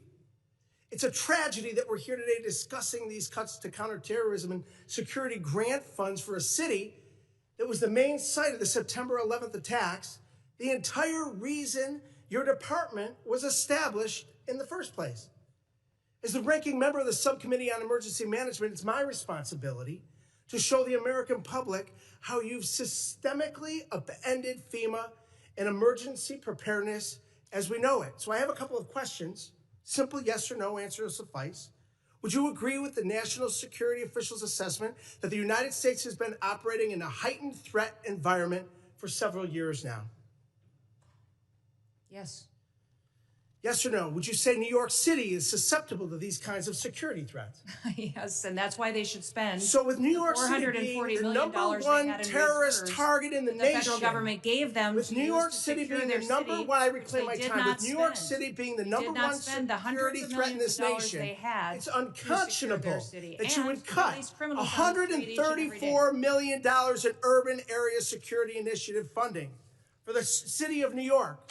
What compels you to knowingly make our cities less safe with these funding cuts? What compels you, your mayor, and your governor to release thousands of criminals on the streets rather than to turn them over to ICE? You'd rather release Secretary Noem, a murderer out on Secretary your Noem, street, you cut a rapist on your $134 street, million and honor our detainers. in You should funds honor our to detainers support the against violent security criminals of to get New them out York of New York City City. and the state of New York, the number one threat in this nation. In your own words, your cuts are blatantly political, callous, and outright dangerous. It's clear you have no interest in countering real threats in the homeland. While high-risk cities and disaster zones wait for help, you've devoted the past 11 months of violent raids, anti-police policies, and nonstop photo ops. You've brought shame to a department that was created after 9/11 in a time of unity to protect our people. Your failure to lead is a direct threat to the homeland security in our nation, and you should resign immediately. I yield back. Gentleman yields back. I now recognize the gentleman from Alabama, Mr. Strong, for 5 minutes of questions. Thank you, Mr. Chairman, ranking member, and members of this committee. I thank you, too, to our witnesses for being here today, for your work to protect the homeland in an increasingly complex threat environment. My question today focuses specifically on the evolving drone threat. Mr. Glasheen, the FBI's National Counter UAS Training Center at Redstone Arsenal, is now the central hub for preparing federal, state, and local partners for drone threats at major events. What makes Redstone Arsenal such an effective location for this mission, and how does that setting support the scale of training required for World Cup, America 250, and the 2028 Olympics? Thank you for your question, Congressman. What makes Redstone a great partner for us is, one, the support that we have from Congress. Number two, the space we have there. The FBI has been in Huntsville for a long time. Huntsville also houses our Special Agent Bomb Technician Program, where we train bomb technicians, EOD professionals across the United States, and we model the counter UAS school off of that. So that proof of concept has been in place, and we're mirroring that process to train the counter UAS operators. Thank you. I was there for the inaugural graduation. I'm telling you, it was most impressive. I can assure you there's no other location in the country that offers the same mix of controlled airspace, testing ranges, partnered agencies, and mission infrastructure that the FBI has at Redstone Arsenal. Counter UAS has the ability in Huntsville to jam, block, drop, intercept, and do forensics. As demand for this specialized training grows, what investment should Congress prioritize to ensure long-term stability for this mission at Redstone? I'd say yesterday, or the legislation in front of, I think, the Senate right now for the NDA, for the authorities, that'd be the first step to give us the ability to lawfully use the counter U.S. authorities. I think additionally, it is just like the computer technology, it evolves with the months. And so the counter UAS technology is going to change, so have the appropriate funding and support to stay up with that technology so we can mitigate the threats that our nation faces. Thank you. Those graduates were from all over the country, and it was most impressive. Secretary Noem, this committee has failed to thank you for your faithful service to America. The southern border is closed. Human smugglers, drug traffickers, and illegal aliens that invaded this country from more than 160 different countries are being returned to the country of their origin. Fentanyl poisonings are down more than 35%. Secretary Noem, thank you for your efforts to keep these drugs out of our country in an effort to save a generation of Americans. It's not a Republican issue. It's not a Democratic issue. It's an American issue. And I thank you. Secretary Noem, many of the most advanced counter unmanned aerial systems technologies are being tested and evaluated in North Alabama. How is DHS ensuring that those capabilities transition quickly into field use, particularly ahead of these major events? And what more can Congress do to accelerate the pipeline? No, we appreciate the authorities that are necessary for us to operate, and standing up a drone program and counter drone program is one of the top 3 priorities of the department this next year to meet the threats that we face every day. Every day, our Secret Service, our Coast Guard, our Border Patrol are seeing drones used against them. Criminals using them to surveil them, to find out law enforcement operations, and to leak them, and to put their lives in danger. So making sure that we have the ability to operate and to see far into the future and over our operations is important, but we also need the opportunity to take them down when necessary. We've seen the cartels using weaponized drones against each other. We know it's only a matter of time before we see that here on the homeland. My job is to make sure that we're prepared and that we're equipped, and to advocate to you for the authorities that we need to make that happen. Thank you. With the new counter-UAS authorities expected to be enacted as part of the National Defense Authorization Act, the next challenge is execution. What concrete steps is DHS planning to take in the coming months to ensure that these new authorities are fully operational before the FIFA World Cup, the Olympics, and America 250? And I even want to take it even further. You start looking at college football. We've got to take it even further rather than they're all large gathering events. I actually had the Secretary of Security of the Southeastern Conference before Mr. Kennedy and my committee, and it was unbelievable. On any given weekend, 8 to 10 football stadiums with greater than 90,000 people there. We must defend the home front. And I'm sorry that my time has expired, but I thank you for being before this committee today. Gentleman yields. I now recognize the gentlelady from New Jersey, Ms. McIver, for 5 minutes of questions. Thank you, Mr. Chairman and Ranking Member, for holding this hearing today. The greatest threat to the homeland right now is a Department of Homeland Security that the American people no longer trust, a department actively undermined by its own secretary. This is on you, Secretary Noem. Today's hearing is supposed to be about worldwide threats, but Madam Secretary, under your watch, the threat is coming from inside the building. Because when DHS, the department charged with keeping Americans safe, is caught breaking the law, lying to the American public, systematically dismantling oversight, fueling bigotry, and targeting vulnerable communities, trust is broken. Let's start with the basics. How can we trust your department with you at the helm? The American people deserve an answer, even if you spent the past year dodging accountability like it's your full-time job. We need to talk about oversight. Oversight is not optional. It is not a courtesy because you feel like it. It is not something you entertain only when it's politically convenient to you. Yet, time and time again, Secretary Noem, you have treated congressional oversight as an inconvenience at best, and at worst, something to be invaded, ignored, or denied altogether. Republicans on this committee may be willing to hand over their constitutional duty in order to kiss this administration's butt cheeks, but I am not. I will never. My district is not, and the American people sure aren't. While Republicans turned this hearing into a praise fest for your failed 10-year communities across America, including mine in New Jersey, are made less safe because DHS under your leadership has become unproductive and malicious. All of the thank you that we keep hearing from across the aisle, there's no thank you from me. And we see the truth that you're trying to hide. The truth is you are deeply unqualified for the post you hold. This is on full display in the way you treat the people in this body, myself included, who have been elected to serve our communities and keep them safe.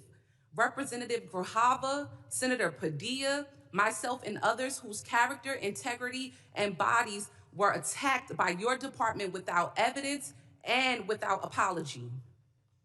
Far beyond being disrespectful, you have shown a complete disregard for the oversight authority granted to us by law. You have repeatedly shown that you will target whoever you want, whenever you want, without accountability.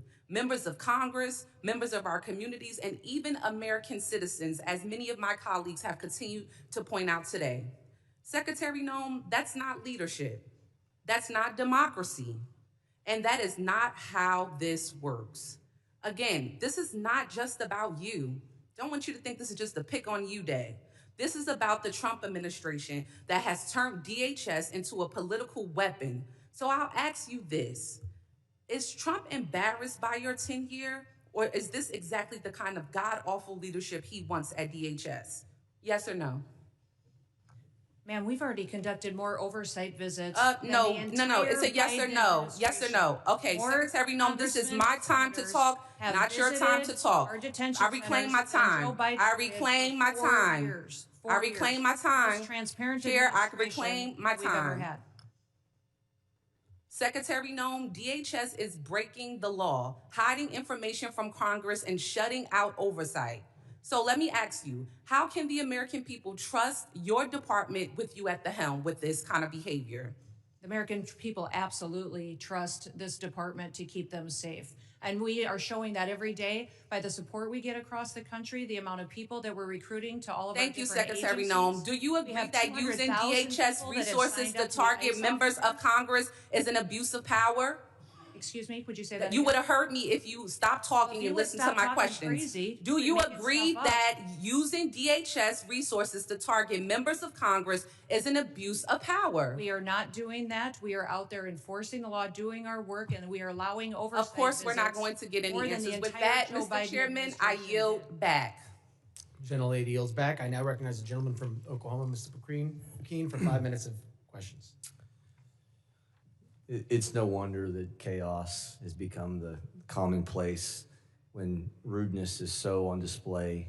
Like it's both sides. We've created a lack of civility in this country, but we're perpetuating in this society what your administration is trying to correct, and that is returning back to the rule of law. What separates us from falling into chaos as a nation where poverty envelops us is when we return to order and a display of respect towards law enforcement, a display of respect to officials. This custom, and you've been a member of Congress, of where we talk over people and we don't give secretaries a chance to respond, the height of self-importance that too many people try to employ in this building, not remembering we're all here as public servants to serve the people. We lift our hearts up far beyond our fellow countrymen. I'll tell you who says thank you. It's those whose families that were the victim of assaults and rapes and murders under the auto pen period the last 4 years. They say thank you. Those who see the madness of lawlessness, a lack of respect to law enforcement, the heightened element of law enforcement sitting in their vehicles and being targeted, say thank you. Those families of law enforcement whose addresses are being put out in public so they can intimidate not only the law enforcement officials, but their families to try to put them into a place of fear, say thank you for common sense returning back into this country. If we do not have a respect of authority, a respect of law enforcement, thank you for allowing arrests to happen when someone spits at law enforcement. Thank you. FEMA, you were assaulted a minute ago verbally over what you're doing with FEMA. I will tell you, as somebody that comes from a state that has more tornadoes, Oklahoma, than probably any other state, thank you for looking at how we can save money through efficiencies. Our state would love the opportunity of what this administration is talking about, of returning power and decision-making back to states. As I've said to you before, of a person who sat on a bulldozer watching the madness of trying to comply with EPA regs that have built their way into FEMA and people's homes destroyed. And as a state lawmaker, pushing timber around on a dozer trying to comply and get taking the time off from time of exercise as a lawmaker trying to help people. And I saw the craziness of federal regulations. Thank you for looking and not taking your foot off the gas of trying to put more money back into national security from the waste that has happened through endless regs. All right, now I'm going to get to a question, Can Secretary. I say something about FEMA? Absolutely, you can. Thank you. The only grants that weren't funded, the individual ones that you were talking about, mitigation ahead, were ones that were weaponized to fund the Green New Deal and for climate change. And those were redirected to true mitigation efforts. FEMA today is deploying resources 2 times faster on average than in history, which means the dollars are going out twice as fast than they ever have before. And the president, as soon as these disasters are happening, is deploying those resources to Republican and Democrat states. New Mexico, Texas, Alaska, they're all getting dollars immediately, and we're responding immediately to our people. I have to actually leave this hearing early because the FEMA Review Council is giving their report today on suggestions for changes to FEMA. Thank you for not taking your foot off the gas on that. I have to co-chair it, but I will be leaving soon to have to go do that. But those suggestions are Republicans and Democrats coming forward with how FEMA should go forward in the future based on the president's vision for making sure that states get the chance to manage it and that local emergency managers get the chance to go and help their communities in a much more efficient way. Take those monies and let's move them to true national security through waste and inefficiencies. Where we've deployed money for snow movement. We have deployed money previously to move snow that melts. Okay, I want to just throw this open to you and Director Kent, whoever wants to take this. We have to find a balance between making sure the First Amendment is preserved at all costs, but also protecting law enforcement. The social media heightened of a hearing that the chairman held last week, great hearing. How do we preserve, what ideas can we continue with to where the online enticement threats causing people to want to embolden themselves to then go act upon those threats that we see in social media. They say the magic words. They know it's not going to get them because they don't do a direct threat, but it's an indirect threat. It's always trying to accomplish the same purpose. How do we preserve the First Amendment? This is a lawmaking exercise of why we hold these hearings, not for show. How do we come up with a way to preserve the First Amendment and stop the insanity of these indirect threats that are going after your law enforcement officials? I apologize. The gentleman's time has expired. I know the secretary has to leave, and I would now recognize the gentlelady from Texas, Ms. Johnson, for 5 minutes of questions. I'm just going to take the position that she was scared of my questions. Mr. Chairman, if we could stop the clock and Oh, yes, wait no, till after all absolutely. this. Clerk will suspend. If we could reset the time, Yes. that would be helpful. We'll reset the clock.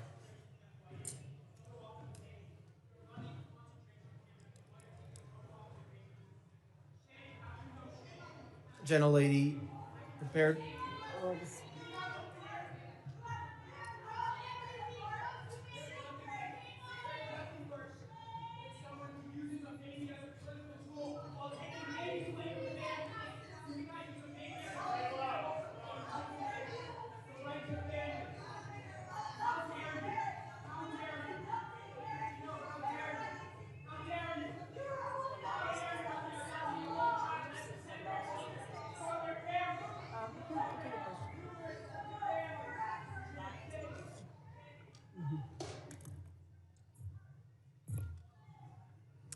Okay.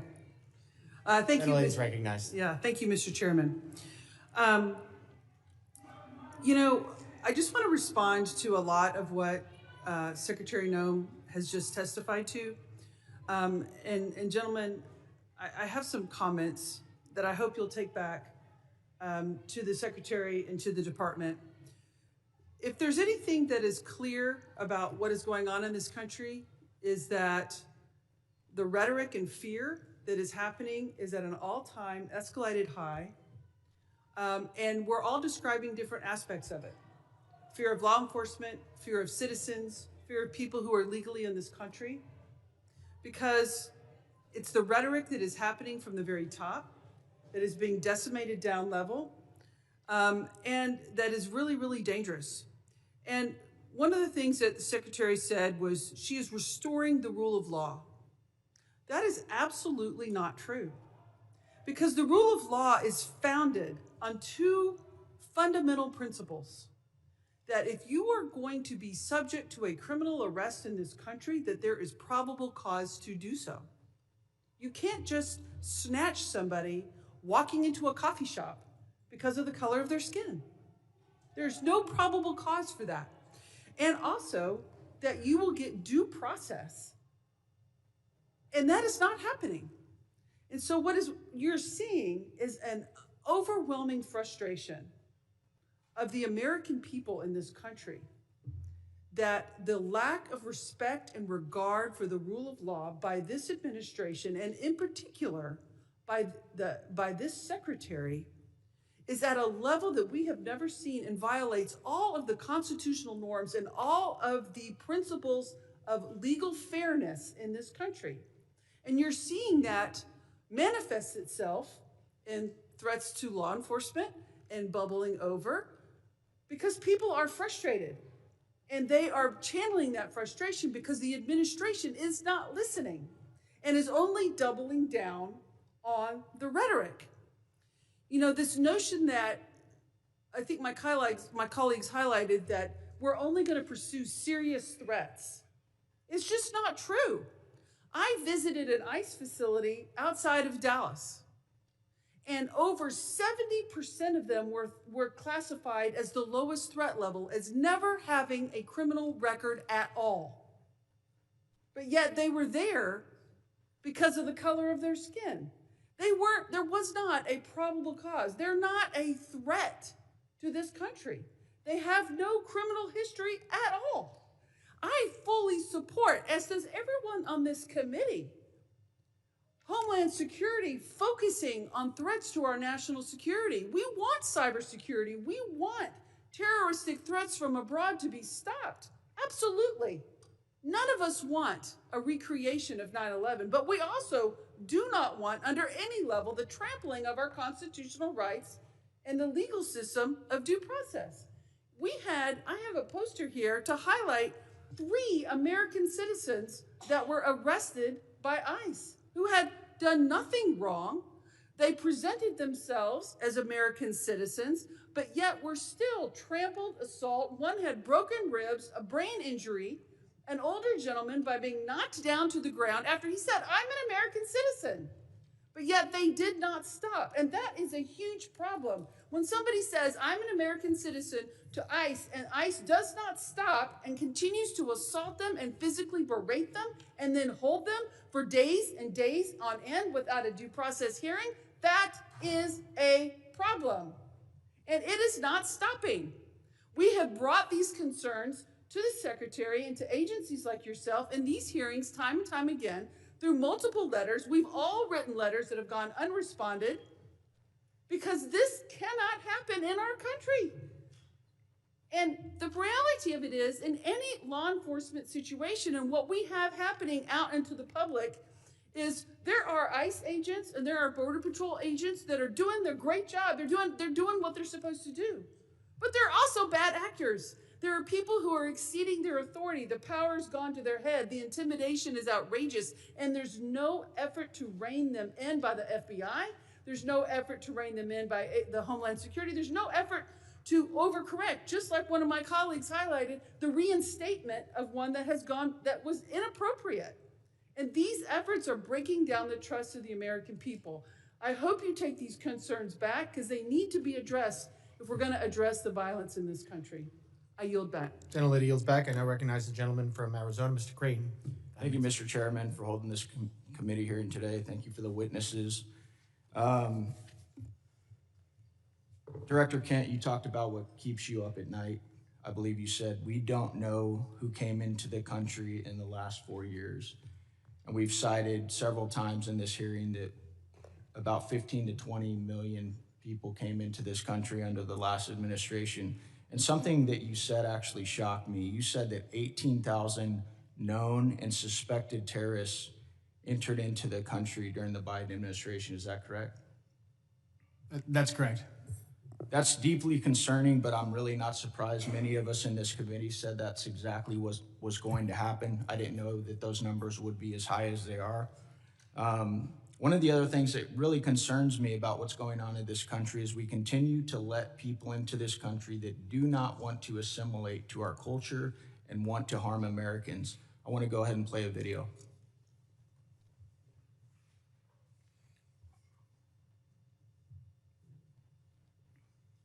Law should be above the U.S. Constitution. Yes. Should Sharia law be over the U.S. Constitution? Yes. U.S. Constitution, which is made by people, and the Sharia law is made by Allah. So that is all the way above. That has to be definitely in the land, not for the America, for the whole world would be above.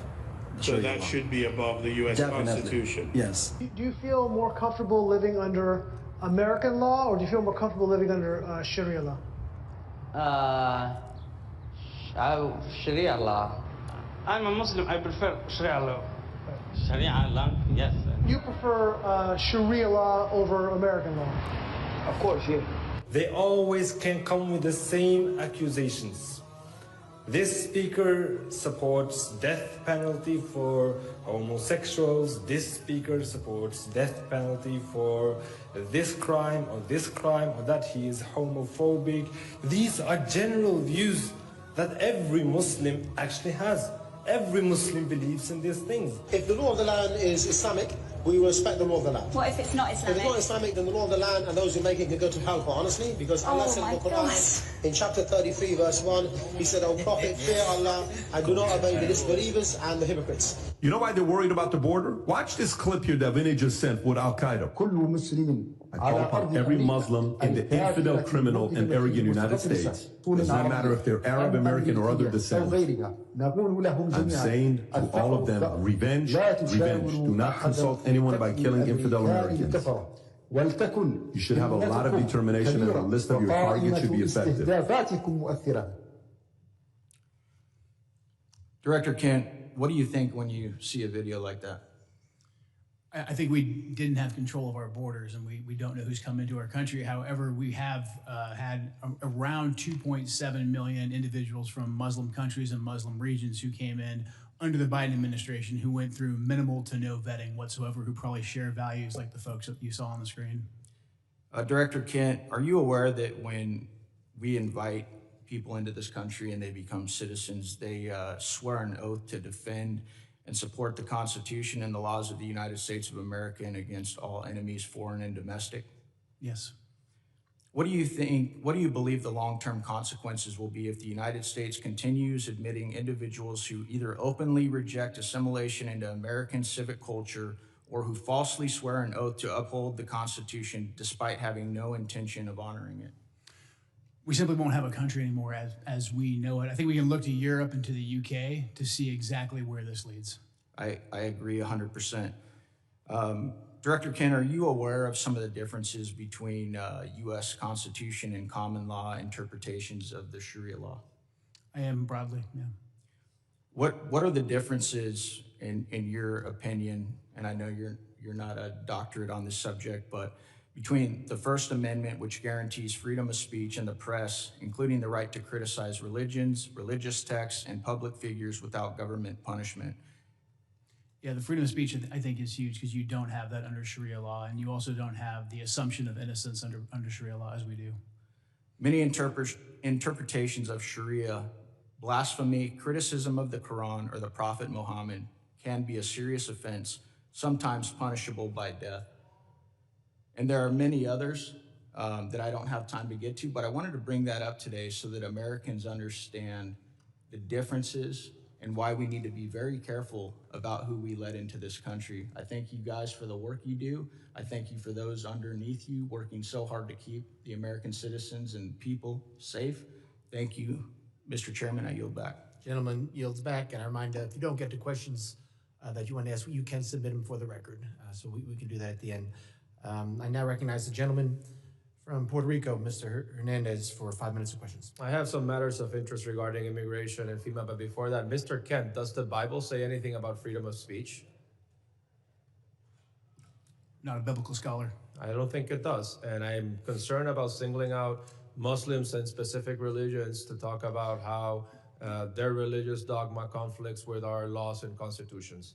I lament that Ms. Noem has had to leave early today, but I wanted to talk about the atrocities that the DHS's immigration enforcement and the pain it is causing in places like my home district of Puerto Rico. Just a few weeks ago, we witnessed ICE shove a pregnant woman. I cannot imagine, as an expecting father myself, the anxiety that family must have gone through when they took that person to the hospital and treated her for her injuries. Also, a few weeks ago, CBP detained Aracelis Terrero from the streets of Cabo Rojo. They put her on a plane, they sent her to Texas. She was in a detention facility. She was removed from the detainee location service, and she was not allowed to contact her attorney. Ms. Terrero was a domestic violence victim who was in Puerto Rico with a legal work permit. And I wanted to ask Ms. Noem if DHS policies allow CBP agents to detain persons who are legally in the United States. I wanted to ask Ms. Noem, the legal authority behind the detention of Aracelis Terrero. I wanted to ask Ms. Noem why she was removed from the detainee location system. I wanted to ask Ms. Noem why Aracelis Terrero was not allowed to contact her attorney. Unfortunately, I predict that she would not have given us adequate answers based on the answers that she has provided to my colleagues here today. Now, I also wanted to raise a concern with Ms. Noem regarding TSA agents. In Puerto Rico, I witnessed how many TSA agents worked arduously without pay during the government shutdown, and how her announcement that they would get $10,000 as a bonus for working without pay during the pandemic actually created the opposite effect of boosting morale, because it was so selective that it excluded apparently most workers.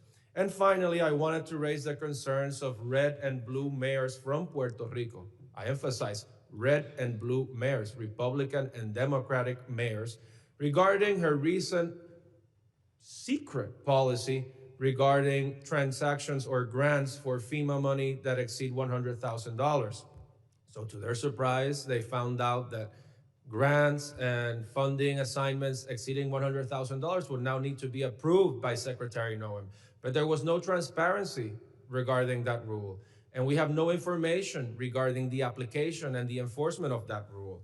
And I sent her a letter with 15 other members asking those questions, and I got a letter in response that has no answers to these questions. And I wanted to urge her to reconsider this policy that is delaying aid and reconstruction funds for the people of Puerto Rico, which are still suffering 9 years after Hurricane Maria, and that this is affecting Republicans and Democrats, that reconstruction should not have a party ID, and that instead of fighting the bureaucracy, this has made the bureaucracy worse. But unfortunately, Secretary Noem left early, and we are left expecting these answers. Thank you, and with that, I yield back. The gentleman yields back. I now recognize the gentleman from Tennessee, Mr. Ogles, for 5 minutes of questions. Thank you, Mr. Chairman, and thank you to the witnesses. Let's be clear. The United States of America is safer today because of President Trump. The United States of America is the dominant predator across all landscapes because of President Trump. We have restored our status as the global leader because of President Trump. Hard stop. Now, when we look at the topic of the hearings, the objectives, there were 6 bullet points. I'm going to hit the highlights, examine the full scope of evolving threats facing the United States of America, particularly on readiness at the federal, local, and state level. Highlight the significant, number 2, the significant national security gains achieved by President Donald Trump. 3, review the Trump administration's efforts to reverse the damage caused by the Biden border crisis. 4, analyze the scale and scope of cyber threats, which is my area as the chairman of the cyber subcommittee. 5, discuss the evolving terrorism landscape, including FTOs, HVEs, and DVEs. And 6, evaluate emerging unconventional threats. Unfortunately, my colleagues must not have read the memo, because that's not what they've talked about. They want to talk about ICE and immigration. So let's talk about that. You know, in 1965, we passed the Hart-Celler Act. Since that time, we've seen chain migration on a scale that, quite frankly, I'm not sure even the progressive liberal authors of that bill could have possibly imagined. In that amount of time, we've seen 60 million migrants come into this country, most of which, 90%, from third world countries. There are roughly 300,000 Afghans in America, 200,000 of which came under Biden. Approximately 45% of Afghans are on U.S. food stamps. Afghans under the Biden administration have an unemployment rate double that of Americans. 68% of Afghans are on Medicaid. Let's go overseas. And so if that sounds like political rhetoric, let's look at the facts. Paris, 48% of crimes committed by foreigners, most of which were Muslim. Overall crime has surged since the Islamic migrant influx. That is from the French Interior Ministry. London, 40% of sex crimes are committed by foreigners, most of which are Muslims. That's the Metropolitan Police Department. Rome, 83% of 2024 street robberies by non-EU citizens, almost all of which were Muslim. Sexual assaults, 69% Muslim, Italian police reports. Minneapolis, here in the homeland. Violent crime in Cedar Riverside, a Somali hub, rose 56%, 2010 to 2018. Dearborn, Michigan, crime 105% above the national average. Hamtramck, outside of Detroit, 92% of assaults by Muslim immigrants. Drug arrests, 85% Muslim immigrants. Now let's go to Nashville, Tennessee, where a Somali man, a migrant who came in 2015, raped to death a woman on the steps of a church. I've had enough. I've said it once, and I'll say it again.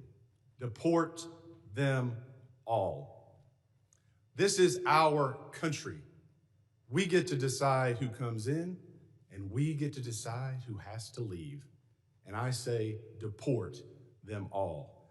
90% that have come into this country are from third world countries, most of which are sucking resources from American citizens, burdening our cities. They do not belong here.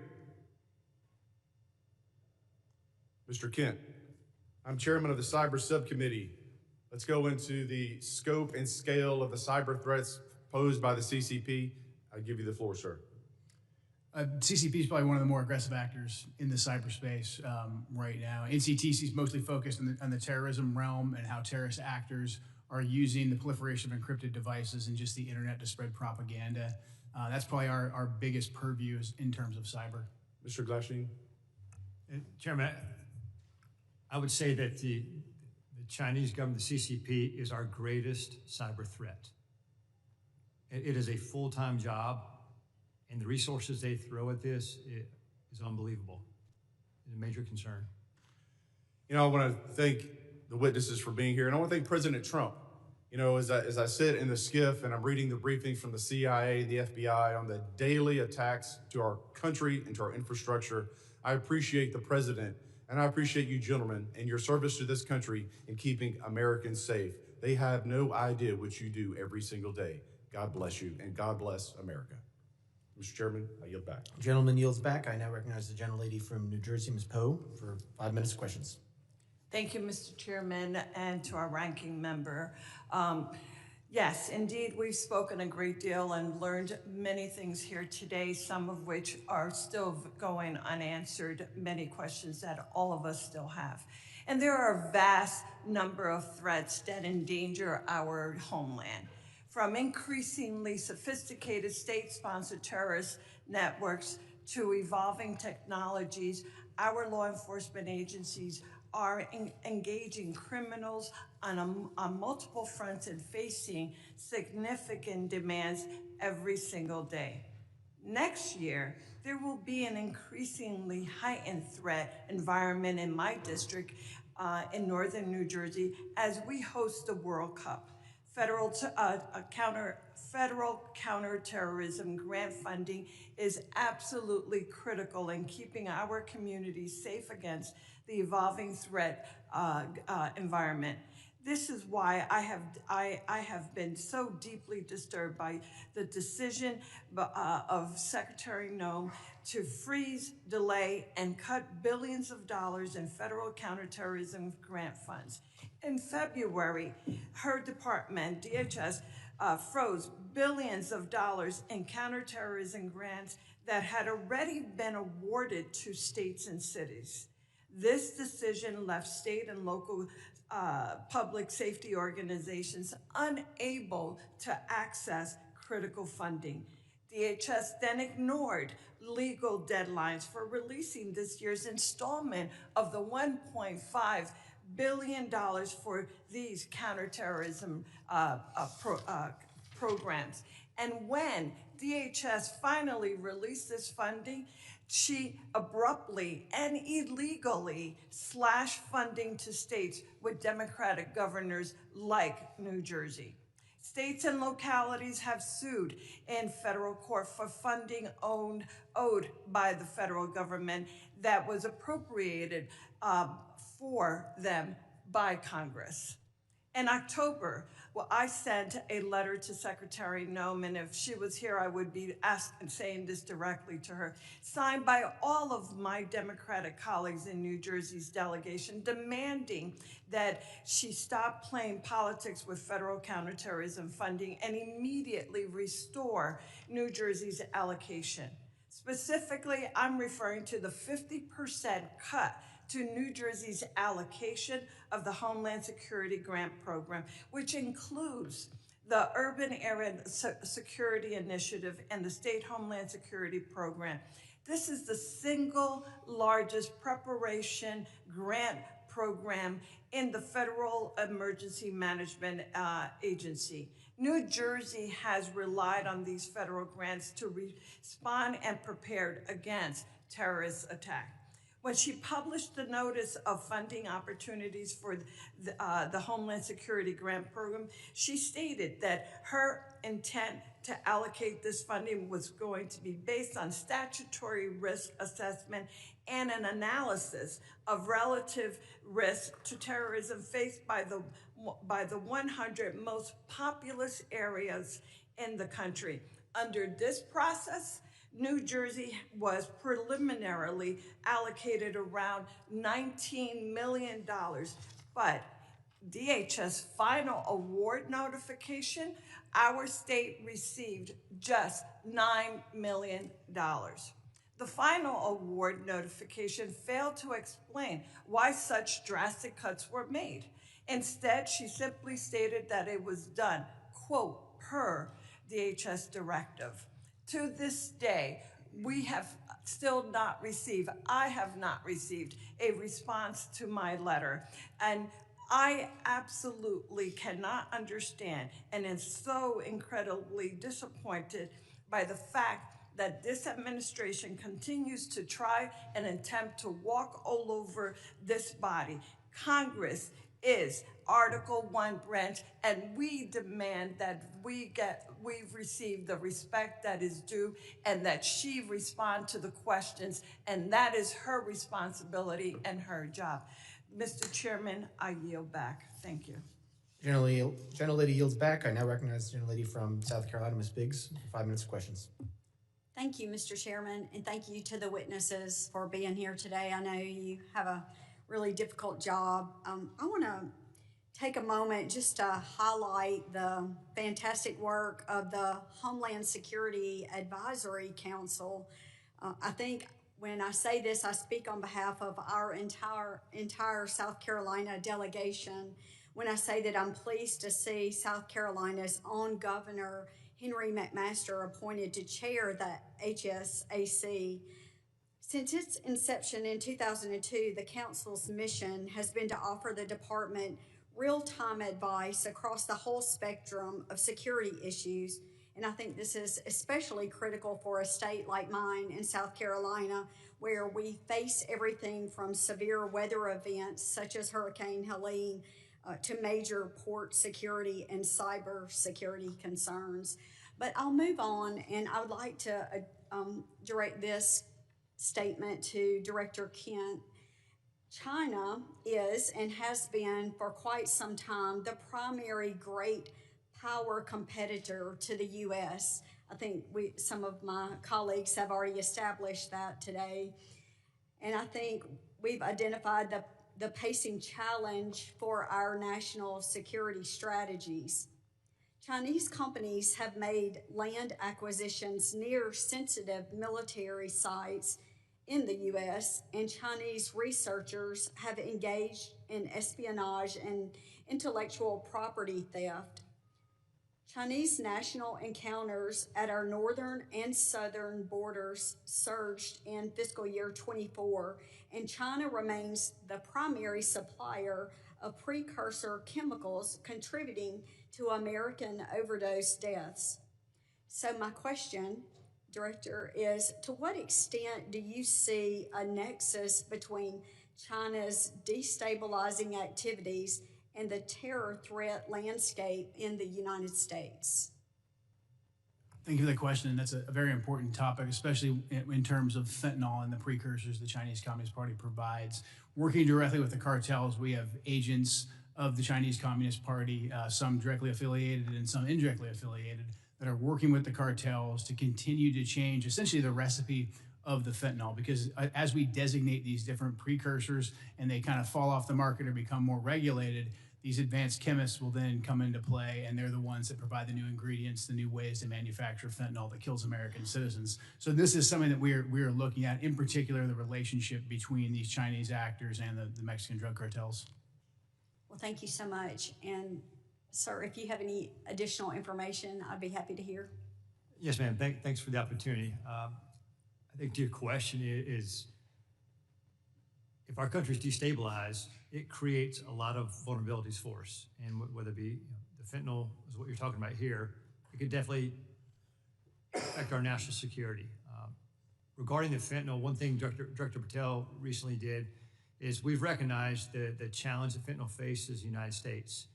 And instead of continuing to address the symptom, look at the root of the problem. He recently went over to China, met with his counterparts in MSP, and they agreed to put 13 precursor chemicals on an export control list. And if we can prevent the chemicals and the precursors coming to the United States or into the, Mexico or anyone that puts together the fentanyl that comes into the United States, that can have a greater effect to reduce that threat to the United States. Well, thank you so much, and I appreciate you being here and hope you realize how important your work is. And I know the district, my 3rd district of South Carolina, is counting on you to continue that hard work. I yield back, sir. Gentlelady yields back. I now recognize the gentleman from Virginia, Ms. Walkinshaw, for 5 minutes of questions. Thank you, Mr. Chairman. I regret that Secretary Noem tapped out after 2 hours, but nonetheless, I want to focus on an issue that I think is really important.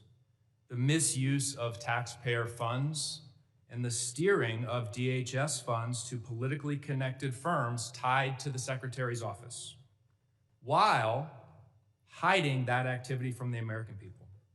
Secretary Noem has been criticized by members of her own party and by the Trump administration for being slow and ineffective when Americans actually need her help.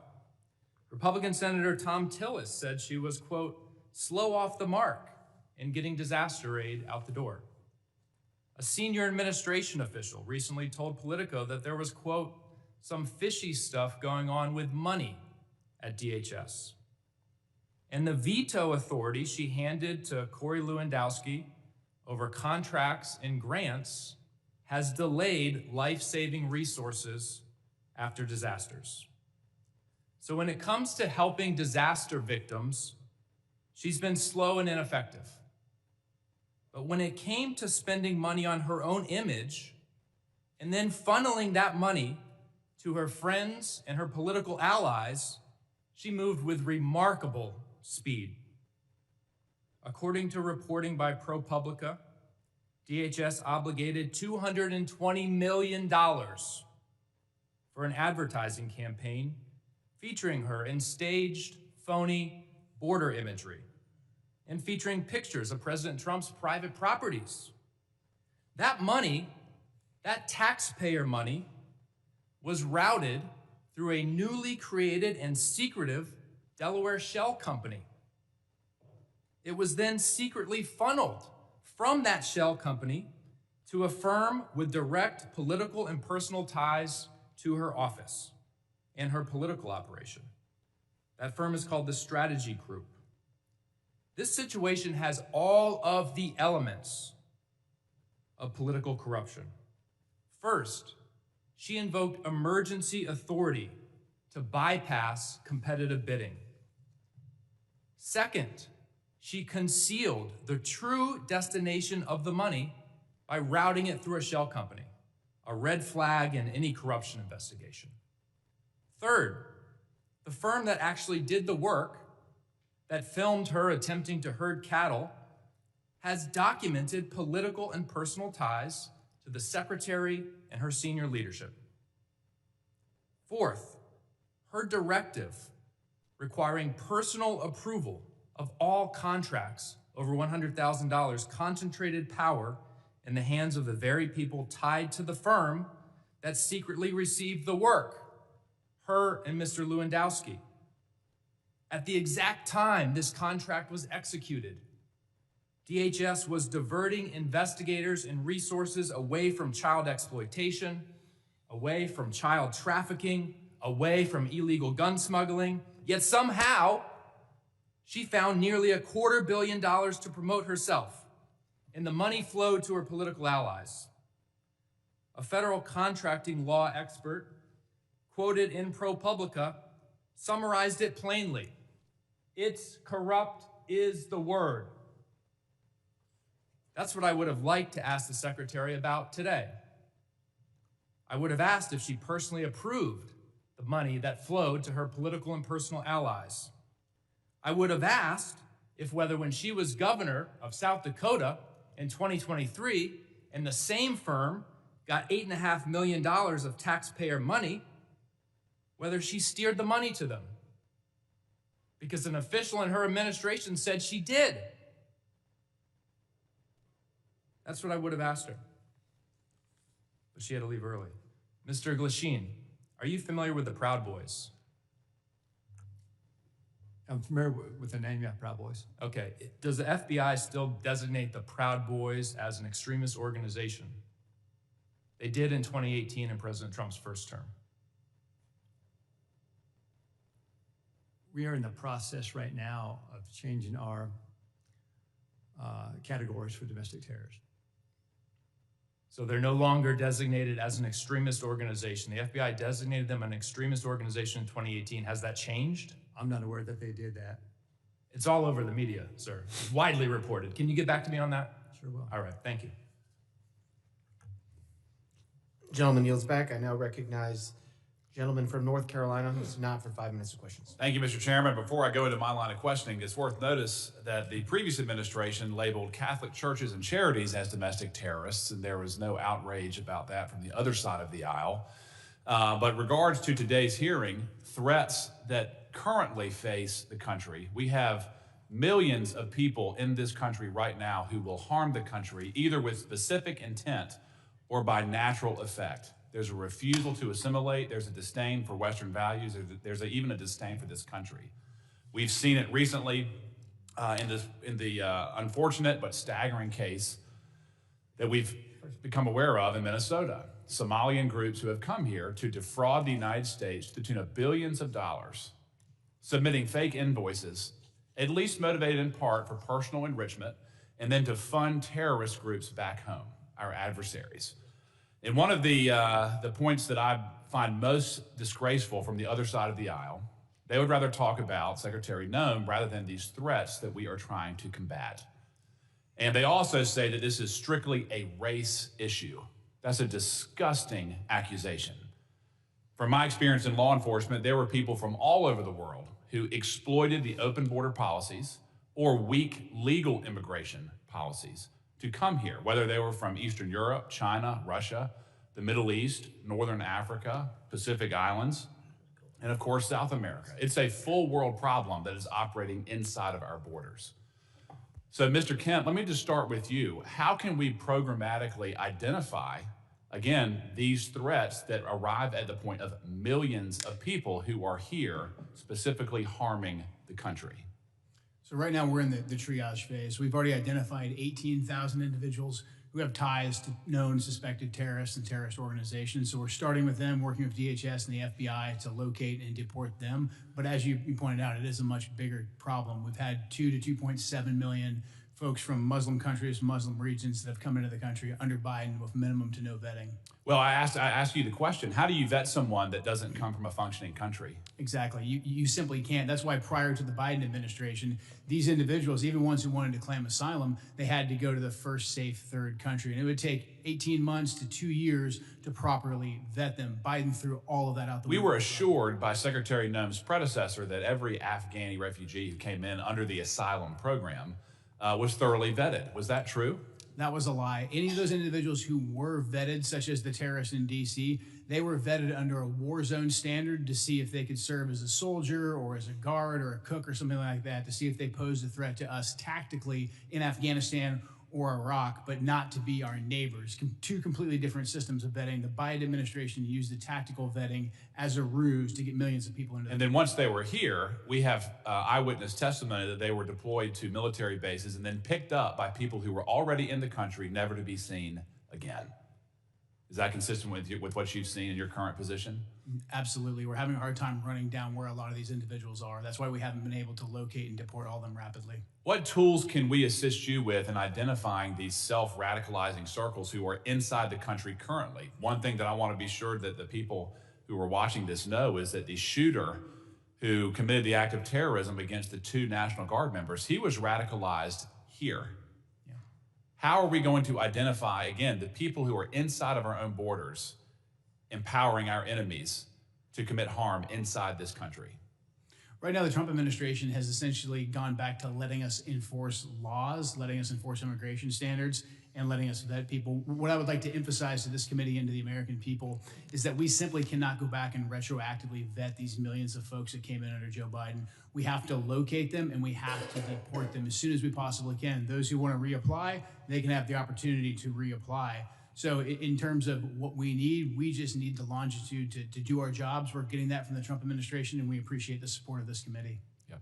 Mr. Blistering, I want to give you a time to answer. In terms of the types of domestic terror that we currently face inside of our own borders, can you briefly describe that with the remaining minute that I have? Yeah, and thanks for the opportunity. I want to make very clear, I know the question came up earlier about designating the problems. The FBI doesn't designate domestic terror groups. We don't do that. That wasn't a serious line of questions. We investigate people. Yes. And the common component there is violence. So I'll make that very clear. And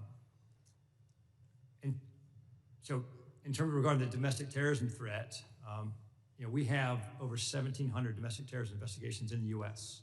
And with respect to Antifa, which was asked earlier, we have approximately 70 Antifa investigations. Our arrests with Antifa-related subjects are up 171% this year. Gentleman's time has expired. Thank you.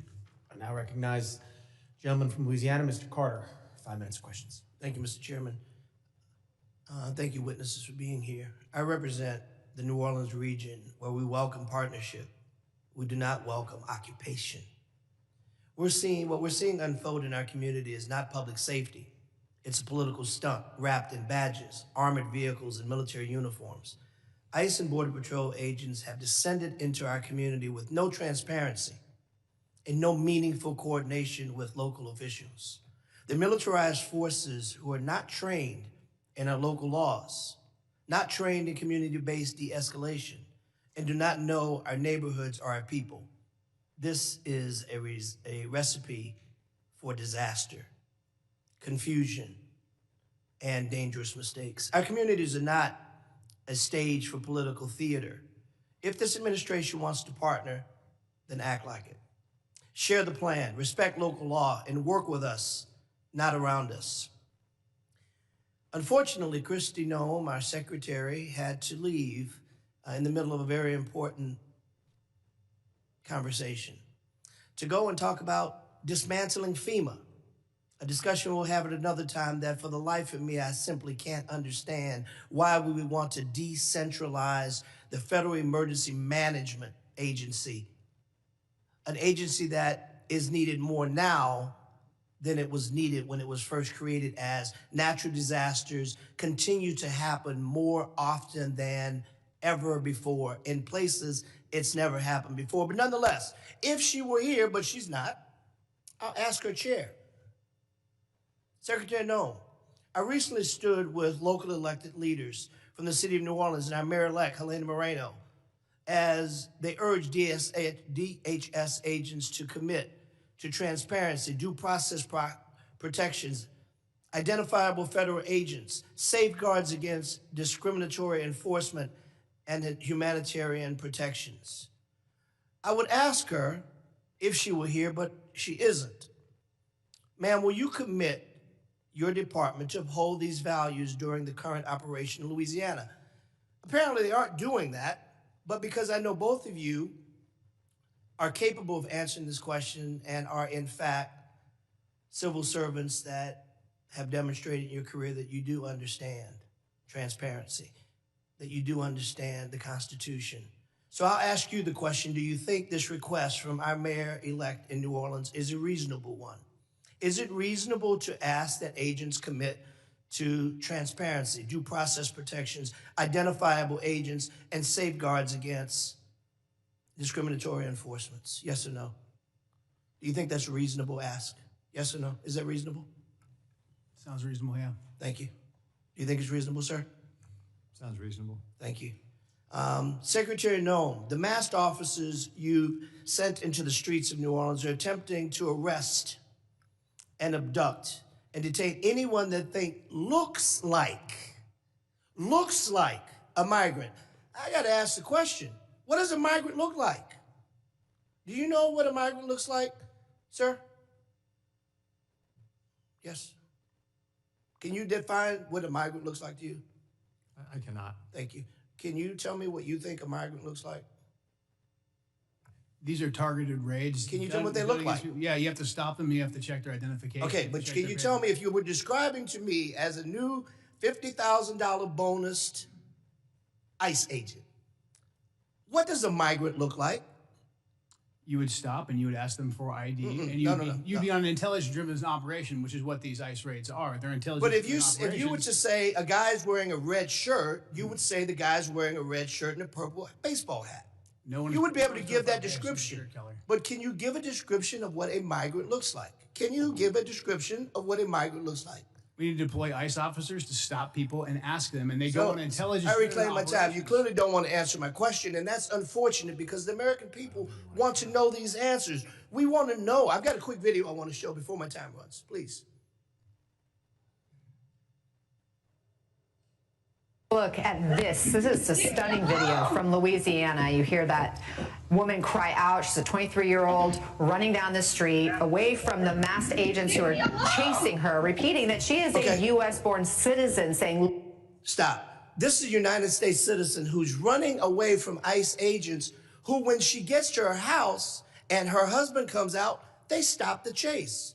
They clearly weren't chasing her for that. They appear to have been doing something nefarious. You know why we can't tell the difference? Because they wear masks and they don't identify themselves as agents. That's a problem, Mr. Gentleman's time's expired. I recognize the gentleman from Tennessee, Mr. Van Epps, for 5 minutes of questions. Thank you, Mr. Chairman. Thank you to the Secretary and gentlemen. Thank you for being here today at this critical hearing. I'm honored to be here at my very first hearing as the newest member of Congress. And I've had the privilege to serve this country for over 20 years in uniform. First as an active duty U.S. Army helicopter pilot with service with the 160th Special Operations Aviation Regiment, and currently serving in the Tennessee Army National Guard. And I'm honored to continue the mission from a new post with this distinguished committee. To our witnesses today, allow me to begin by expressing my appreciation for the work you all do, for the work your teams do, the work that President Trump and this administration does to ensure the safety and security of our great nation. I have just a couple of questions focused on emerging AI-enabled threats. Adversaries are already using AI to identify exploitable vulnerabilities within systems and networks and generate cyber intrusion plans far faster than traditional cyber tools. Mr. Glasheen, sir, foreign cyber actors are increasingly using AI to refine malware, automate phishing, and sift large volumes of stolen data. What additional cooperation or coordination between the FBI, DHS, and companies within the private sector would most improve early detection of AI-enabled intrusions? Or if you would just like to comment on this matter generally. I appreciate that opportunity. AI is a continued challenge right now. I think the relationships we have right now with government, private industry are strong right now with respect to any type of malware, ransomware. I think the CISA 2015 authorization that gives us the authorities, that's critical for the future success of that. And I think for the ongoing partnerships, I mean, the key piece here is that relationship with private sector, private industry. So we just continue to reinforce that. Thank you, sir. Director Kent, anything further you'd like to add on that from? No, AI is something we're closely monitoring. I mean, the ability for terrorists to breach language barriers and also to inspire people to conduct attacks and then give them AI-specific instructions, something we're monitoring carefully and very concerned about. Thank you, sir. Thank you both. I know you both spent your entire careers defending this country and greatly appreciate that, your service and sacrifice. Mr. Chairman, I yield back. Will the gentleman yield? Mr. Van Epps, can I have your time? Yes, sir. Mr. Kent, I want to talk to you a little bit about what we just had with Mr. Carter. I want to let you finish the answer about what an immigrant looks like, going back to my question, that there really is a wide variety of illegal immigration that has attacked this country. Just the gentleman yield to the gentleman? Yes, sir. Okay, so this is the correct time that the gentleman had left? Yes. Okay, the gentleman's recognized the remainder of Thank you. Time. If you want to finish your answer, I'd be happy to yield you the time. Thank you. He answered it. He said he didn't know. We've had 15 to 20 million illegals come into this country since Joe Biden took office. And so we have to stop individuals and we have to ask them for identification to determine if they are here legally. That's what you're seeing in those ICE raids. And in regards to the toll that illegal immigration has taken on this country, are you aware, sir, that in the last 25 years, more Americans have died because of drug overdoses than the entire country's military combat history? Yes. 250 years of military casualties is about 10% less than the overall deaths of the last 25 years of drug overdoses. Are you aware of that? I'm aware of that, and that's why I was glad to see President Trump designate the cartels that bring that poison into the country and kill hundreds of thousands of Americans, designate them as terrorists so we could stop them and aggressively target them. Does fentanyl discriminate on race? It does not. Or does it affect every single person, every single community, every single neighborhood that it enters? Every single person, yes, absolutely. I find it quite alarming that we do not have even a minuscule percentage of the outrage that we have seen from the other side of the aisle as it relates to the plight that Americans have undergone because of illegal immigration and its harms than we do today when you all are trying to enforce the law. From our side of the aisle, again, I thank you. I hope you'll come back. This is a worthwhile conversation. It's a needed conversation. And Mr. Chairman, I yield back. Gentleman yields back to Mr. Van Epps. Mr. Van Epps, do you yield? Mr. Chairman, I yield. Gentleman yields. I now recognize gentleman from Colorado, Mr. Evans, for 5 minutes of questions. Thank you, Mr. Chairman. Thank you to the ranking member, of course, for this important conversation today. Thank you for the witnesses for taking your time to come and speak to us about these things. And first, I just want to commend everyone that's working in the Department of Homeland Security, in law enforcement and border security, for all of the work that you've done to keep our country safe, keep our states safe, keep our community safe. I spent 10 years as a police officer in the Denver metro area. I was in the U.S. Army and the Colorado Army National Guard for 12 years to include a combat deployment overseas to the Middle East as part of the global war on terror.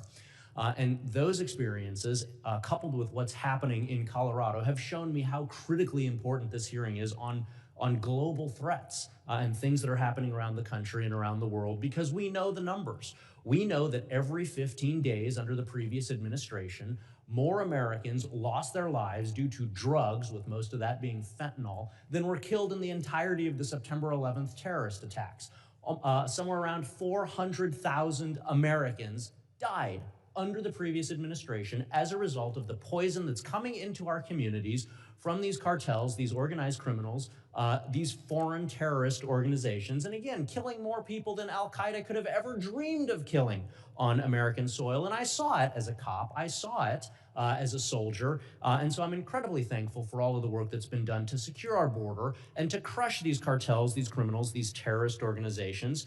And somehow it sounds like there's been a lot of conversations and a lot of posters about names of folks from my colleagues on the other side of the aisle.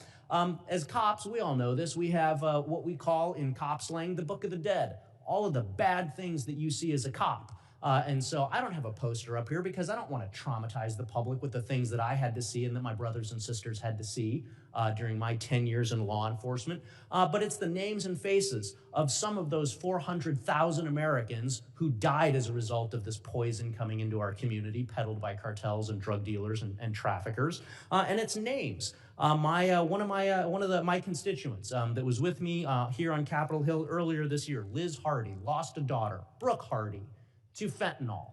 And so I'm gonna say those names. And I'm gonna remind folks that there are 400,000 other names out there of people who were killed by terrorists peddling this poison in our community.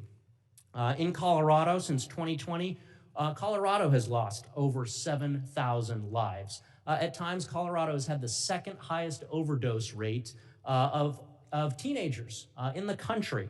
And so I am absolutely thrilled that we've been able to work together to secure the border and to go target these worst of the worst individuals here. And so to Director Kent, can you just talk about how cartels are adapting their drug and human trafficking methods in response to the new border security and the new focus and emphasis on getting these people out of our community? And what sort of resources do you need from Congress to continue disrupting? We all know action, reaction. We do something to keep Americans safe. The cartels react to that. What sort of things do you need from Congress so that we can continue to stay one step ahead and not have another 400,000 dead Americans? It's a great question. Because President Trump and Secretary Noem decisively secured the border, a lot of the fentanyl smuggling and drug smuggling is moving to the maritime environment on both coasts, whether that's in the Gulf of America, the Caribbean, or in the Pacific. So we're going to need a good deal more ISR, intelligence, surveillance, and reconnaissance platforms to cover that big and broad space so we can pick up these drug boats and take them off the battlefield. Thank you so much for that. So in addition to being a cop and a soldier for a combined 22 years, I am the only Latino from the Colorado delegation here in Washington, D.C., my district, 40% Hispanic. And so I am a little bit disappointed that the secretary left early because I wanted to make it clear that my Hispanic community also supports getting these drug dealers, these criminals out of our community because the Hispanic community suffers as well. But I also wanted to talk about, as we used to say in the military and law enforcement, you got to play the hand you're dealt, not the hand you wish you had. And the hand we're dealt right now is somewhere between 35 and 42% of the agriculture workforce in the United States are folks who are not here legally.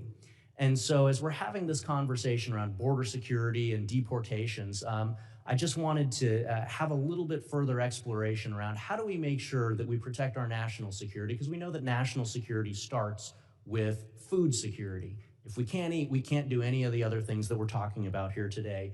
And so continuing that conversation around how we strike that appropriate balance to make sure that we are supporting our farmers and so many other industries with some of those numbers that I've mentioned. So I can see that my time has expired. Yield back to the chairman. Gentleman yields back, and I appreciate the members for being here. I now want to entertain any of those unanimous consents. The gentlelady is recognized. Thank you. I ask unanimous consent to include into the record an article by ProPublica from October 16, 2025, entitled, "We found that more than 170 U.S. citizens have been held by immigration agents. They've been kicked, dragged, and detained for days." I'd also like to add an article by NBC News from December 7, 2025, entitled, "ICE has arrested nearly 75,000 people with no criminal records, data shows," and the letter that I sent on October 3rd requesting a meeting with Secretary Noem. Without objection. Can I do one more? I'd also ask for unanimous consent to enter into the record an article from USA Today, December 2nd, titled, "Trump Pardons Cocaine Kingpin Who Ruled Honduras." Without objection. Thank you. And last one, I'd like unanimous consent to be entered into the record a letter dated today, December 11th, after the conversation with the secretary, with dates of availability in order to be able to meet with Secretary Noem. Without objection. Thank you. Gentleman yields. Any other? Mr. Chairman, I ask unanimous consent to enter record. Gentleman's recognized. You know, we've heard over and over again that Border Patrol would only target those people that were, in fact, dangerous criminals.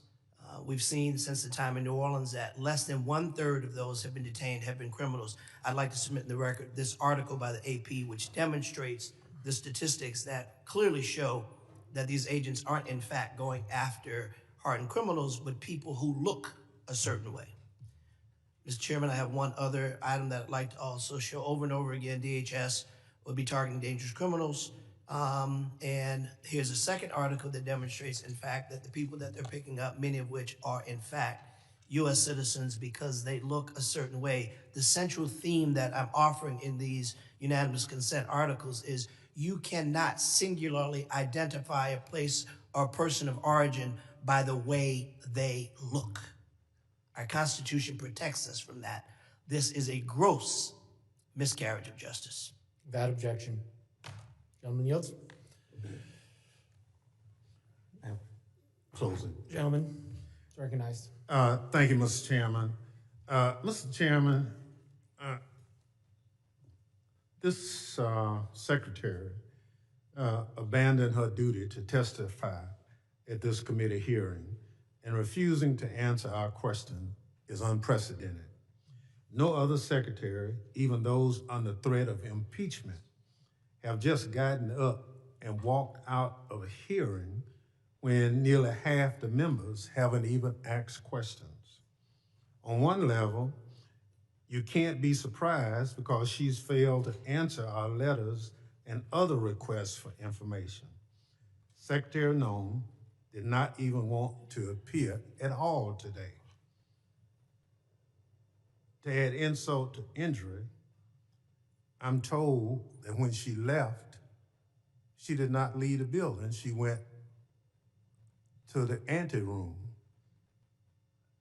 Furthermore, to ostensibly go to a FEMA council meeting for 1 o'clock. I understand on good information that the FEMA council meeting was canceled.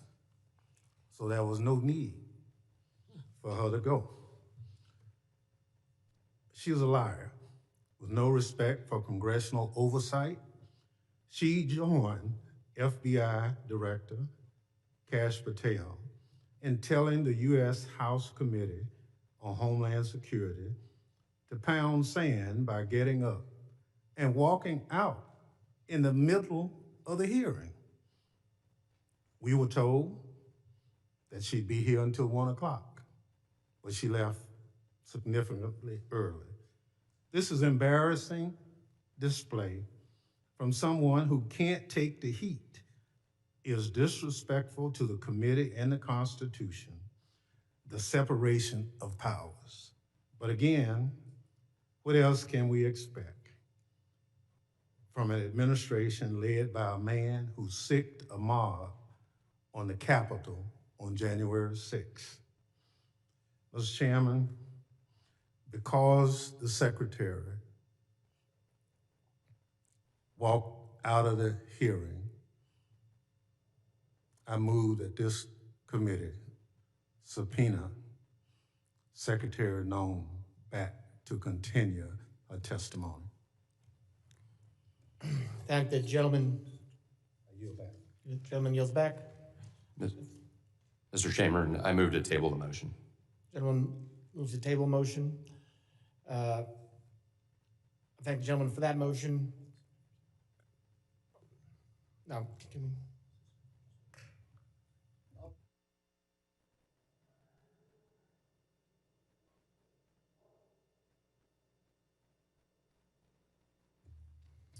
The hearing has ended. We will entertain the motion. I would like to excuse the witnesses and thank them so they don't have to wait around for the vote. First, also thank the Capitol Police for being here today and doing a great job, and thank the witnesses for being here today. The hearing is on worldwide threats. I'm sorry we didn't get to focus a lot on that today. As someone who's from New York, and 25th anniversary 9/11 is coming up, I thank you all for the work you're doing to keep us safe and make sure another 9/11 does not happen. The members of the committee may have some additional, okay, we'll do it at the end, all right. The witnesses are excused.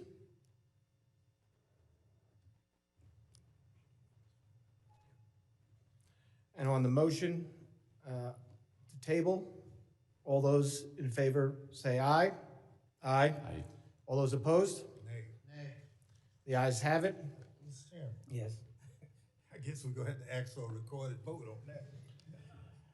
A recorded vote has been requested.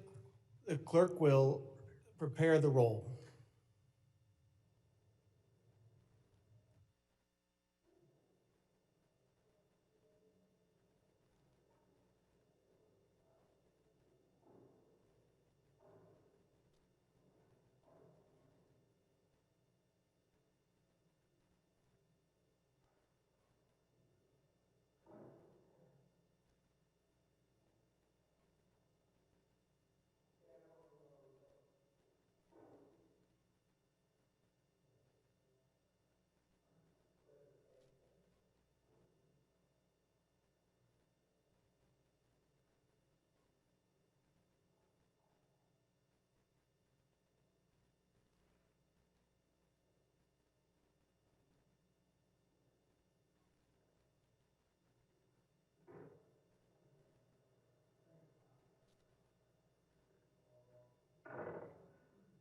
Mr. Chairman, can I just have a point of personal privilege, ask you a question?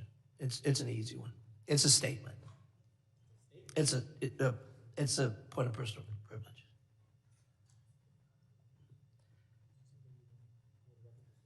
Yeah, I do. I'll be very brief. And this is bipartisan. I promise you.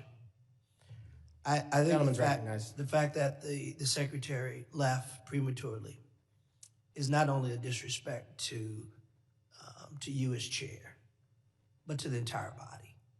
I think the fact that this secretary, at your request, and the hurdles you had to go through to get her here, to leave prematurely for a meeting that was canceled, that really did not hold the weight that she suggested because it never happened.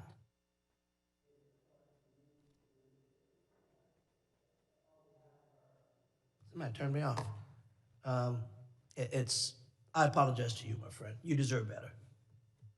Thank you, gentlemen. Yield back.